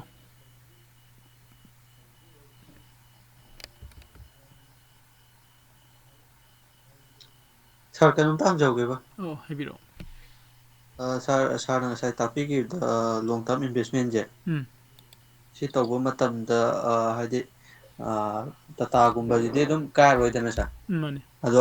ꯈꯪꯍꯧꯗꯅ ꯍꯟꯗꯛ ꯀꯨꯏꯗ꯭ꯔꯤꯕꯩ ꯃꯃꯥꯡꯗ ꯑꯗꯥꯅꯤꯁꯨ ꯄꯛ ꯂꯥꯎꯅ ꯍꯟꯊꯔꯛꯏꯗꯅ ꯍꯣꯏ ꯑꯗꯣ ꯁꯤꯒꯤ ꯃꯇꯥꯡꯗ ꯑꯗꯥꯅꯤꯒꯤꯗ ꯏꯟꯚꯦꯁ ꯇꯧꯔꯦ ꯈꯜꯂꯁꯦꯕꯀꯣ ꯑꯗꯣ ꯁꯤꯁꯦ ꯂꯣꯁ ꯑꯣꯏ ꯃꯣꯏ ꯍꯟꯊꯔꯛꯄꯅꯤꯅ ꯃꯥꯔꯀꯦꯠꯇ ꯍꯟꯊꯔꯛꯄꯅꯤꯅ ꯑꯩꯈꯣꯏꯁꯦ ꯂꯣꯁ ꯑꯣꯏꯒꯗ꯭ꯔꯥ ꯑꯗꯨꯒꯤ ꯃꯇꯥꯡꯗ ꯍꯥꯏꯐꯦꯠ ꯊꯝꯕꯤꯌꯨꯅꯦ ꯁꯥꯔ ꯑꯗꯨ ꯂꯣꯁꯇꯤ ꯑꯣꯏꯒꯅꯤ ꯂꯣꯁ ꯑꯣꯏꯕ ꯍꯥꯏꯁꯦ ꯑꯩꯒꯤ ꯁꯄꯣꯁ ꯑꯗꯥꯅꯤ ꯍꯟꯊꯔꯛꯄꯁꯤꯗ ꯑꯗꯥꯅꯤꯁꯦ ꯃꯥꯒꯤ ꯃꯌꯥꯝꯅ ꯁꯨꯝ ꯍꯥꯏꯅꯕ ꯋꯥꯔꯤ ꯈꯔꯁꯨ ꯂꯩꯀꯣ ꯑꯗꯥꯅꯤꯁꯦ ꯌꯥꯝ ꯊꯥꯖꯗꯅ ꯍꯦꯛꯇ ꯌꯥꯝ ꯀꯟꯅ ꯍꯥꯏꯔꯛꯈꯤꯕꯅꯦꯕ ꯑꯗꯥꯅꯤꯒꯤ ꯇꯣꯉꯥꯟ ꯇꯣꯉꯥꯟꯕ ꯑꯗꯥꯅꯤ ꯏꯟꯇꯔꯄ꯭ꯔꯥꯏꯁ ꯂꯩ ꯀꯣ ꯑꯗꯥꯅꯤ ꯄꯣꯔꯠ ꯂꯩ ꯑꯗꯨꯗ ꯑꯗꯥꯅꯤ ꯒ꯭ꯔꯤꯟ ꯂꯩꯔꯤ ꯀꯣ ꯑꯗꯨꯅ ꯃꯥꯒꯤ ꯑꯗꯥꯅꯤꯒꯤ ꯂꯩꯔꯤꯕ ꯀꯩꯅꯣꯁꯤꯡꯁꯦ ꯃꯃꯥꯡꯗ ꯌꯥꯝ ꯀꯟꯅ ꯍꯥꯏꯊꯔꯛꯄꯗꯁꯨ ꯃꯥꯒꯤ ꯌꯥꯝꯅ ꯕꯦꯗ ꯅ꯭ꯌꯨꯁ ꯑꯃ ꯂꯥꯛꯈꯤꯕꯅꯦ ꯀꯣ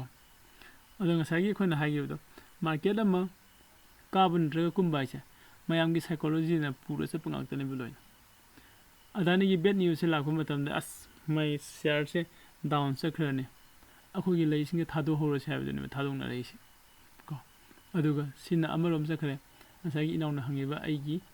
ꯀꯩꯅꯣꯗꯨ ꯂꯣꯁ ꯑꯣꯏꯒꯗ꯭ꯔꯥ ꯍꯥꯏꯕꯗꯣ ꯑꯗꯨꯗꯤ ꯀꯩꯒꯨꯝꯕ ꯑꯩꯅ ꯃꯁꯤ ꯂꯩꯔꯒ ꯑꯗꯥꯅꯤꯅ ꯍꯌꯦꯡ ꯕꯦꯗ ꯅ꯭ꯌꯨꯁꯇꯣ ꯂꯥꯛꯑꯒ ꯗꯥꯎꯟ ꯆꯠꯂꯛꯄꯒꯗꯤ ꯑꯩ ꯂꯣꯁ ꯑꯣꯏꯕ ꯌꯥꯏꯕ ꯑꯗꯨꯕꯨ ꯃꯇꯝ ꯈꯔ ꯑꯃꯨꯛ ꯉꯥꯏꯔꯒ ꯃꯥꯒꯤ ꯀꯝꯄꯅꯤꯗꯨꯒꯤ ꯐꯒꯠꯂꯛꯑꯀꯥꯟꯗ ꯑꯃꯨꯛ ꯀꯥꯈꯠꯂꯛꯀꯅꯤ ꯌꯥꯏꯀꯣ ꯁꯤꯃ ꯑꯇꯣꯞꯄ ꯑꯃꯅ ꯃꯁꯤꯗꯒꯤ ꯆꯍꯤ 2-3ꯒꯤ ꯃꯃꯥꯡꯗ ꯑꯩꯅ ꯑꯗꯥꯅꯤꯁꯦ ꯂꯩꯔꯒ ꯊꯝꯕꯅꯦꯕ ꯀꯣ ꯑꯗꯨꯒ ꯑꯩꯅ 300-400ꯗ ꯂꯧꯕꯗꯣ ꯍꯧꯖꯤꯛ 1000 ꯑꯕꯞ ꯌꯧꯈ꯭ꯔꯦꯕ 1000 ꯑꯕꯞꯇꯨꯗꯒꯤ ꯇꯥꯔꯛꯄꯗꯨꯗꯗꯤ ꯀꯣ 300-400 ꯐꯥꯎꯗꯤ ꯄꯥꯛꯅꯗꯤ ꯇꯥꯔꯔꯣꯏꯕ ꯍꯥꯏꯗꯤ ꯇꯥꯔꯒꯁꯨ ꯑꯩ ꯈꯪꯉꯅꯦꯕ ꯀꯔꯤꯒꯤꯅꯣ ꯑꯗꯥꯅꯤꯅ ꯁꯨꯀꯟ ꯇꯥꯔꯛꯏꯁꯦ ꯑꯗꯨꯗꯤ 1500 ꯂꯩꯔꯝꯕꯁꯤꯗꯒꯤ ꯀꯣ 1000 ꯐꯥꯎ ꯍꯟꯊꯔꯦ ꯈꯜꯂꯁꯦ ꯑꯗꯨꯗꯤ ꯑꯩꯁꯨ ꯌꯣꯟꯊꯣꯛꯑꯁꯤꯔꯥ ꯍꯥꯏꯕ ꯑꯃ ꯑꯗꯨ ꯃꯇꯝꯗ ꯈꯟꯅꯧꯕꯁꯨ ꯑꯗꯨꯝ ꯅꯪꯒꯅꯦꯕ ꯁꯤ ꯑꯗꯥꯅꯤ ꯈꯛꯇꯪ ꯅꯠꯇꯦ ꯑꯗꯨ ꯑꯦꯅꯤ ꯀꯝꯄꯅꯤ ꯈꯨꯗꯤꯡꯃꯛ ꯃꯥꯒꯤ ꯕꯦꯗ ꯅ꯭ꯌꯨꯁ ꯂꯥꯛꯑꯒꯗꯤ ꯃꯥꯔꯀꯦꯠꯁꯤ ꯑꯗꯨꯝ ꯍꯥꯏꯔꯛꯏꯕ ꯂꯣꯏꯅ ꯑꯗꯨ ꯁꯥꯔꯁꯨ ꯀꯩꯅꯣꯝꯇ ꯍꯥꯏꯕꯤꯌꯨ ꯀꯩꯅꯣꯒꯤ ꯁ꯭ꯇꯣꯛꯇ SIP ꯇꯧꯕꯁꯦ ꯁꯤ ꯖꯦꯔꯣꯗꯥꯗꯩ ꯀꯃꯥꯏꯅ ꯇꯧꯒꯗꯒꯦ ꯖꯦꯔꯣꯗꯥꯗꯩ ꯑꯦꯁ ꯑꯥꯏ ꯄꯤꯒꯤ ꯑꯣꯞꯁꯟ ꯌꯥꯎꯋꯦ SIP ꯑꯩꯈꯣꯏꯒꯤ ꯁꯄꯣꯁ ꯇꯥꯇꯥ ꯃꯣꯇꯣꯔꯁ ꯍꯥꯏꯔꯁꯦꯕꯀꯣ ꯑꯣꯔ ꯁꯨꯖꯂꯣꯟ ꯍꯥꯏꯔꯁꯦꯕ ꯑꯩ ꯉꯁꯤ ꯂꯨꯄꯥ 500 ꯂꯩꯔꯦ 500ꯁꯤꯒꯤ ꯑꯗꯨꯝ ꯃꯥꯏ SIP ꯇꯣꯉꯥꯟꯅ ꯂꯩꯗꯣꯏꯔꯥ ꯅꯠꯇ꯭ꯔꯒꯅ ꯃꯥ ꯉꯁꯥꯏꯒꯤ ꯄꯥꯔꯇꯤꯀꯨꯂꯔ ꯁ꯭ꯇꯣꯛꯇꯨꯗ ꯑꯗꯨꯝ ꯆꯪꯉꯒ ꯑꯩꯈꯣꯏꯅ 500ꯇꯣ ꯑꯦꯗ ꯇꯧꯔꯒ ꯑꯗꯨꯝ ꯁ꯭ꯇꯣꯛꯇꯨ ꯑꯗꯨꯝ 500ꯀꯤ ꯑꯗꯨꯝ ꯐꯪꯕ ꯀ꯭ꯋꯥꯟꯇꯤꯇꯤꯗꯨ ꯂꯩꯔꯒ ꯑꯗꯨꯁꯨ SIP ꯁꯦꯡꯗꯣꯏꯔꯥ ꯅꯠꯇ꯭ꯔꯒ ꯇꯣꯉꯥꯟꯅ SIP ꯇꯧꯕꯁꯤꯒ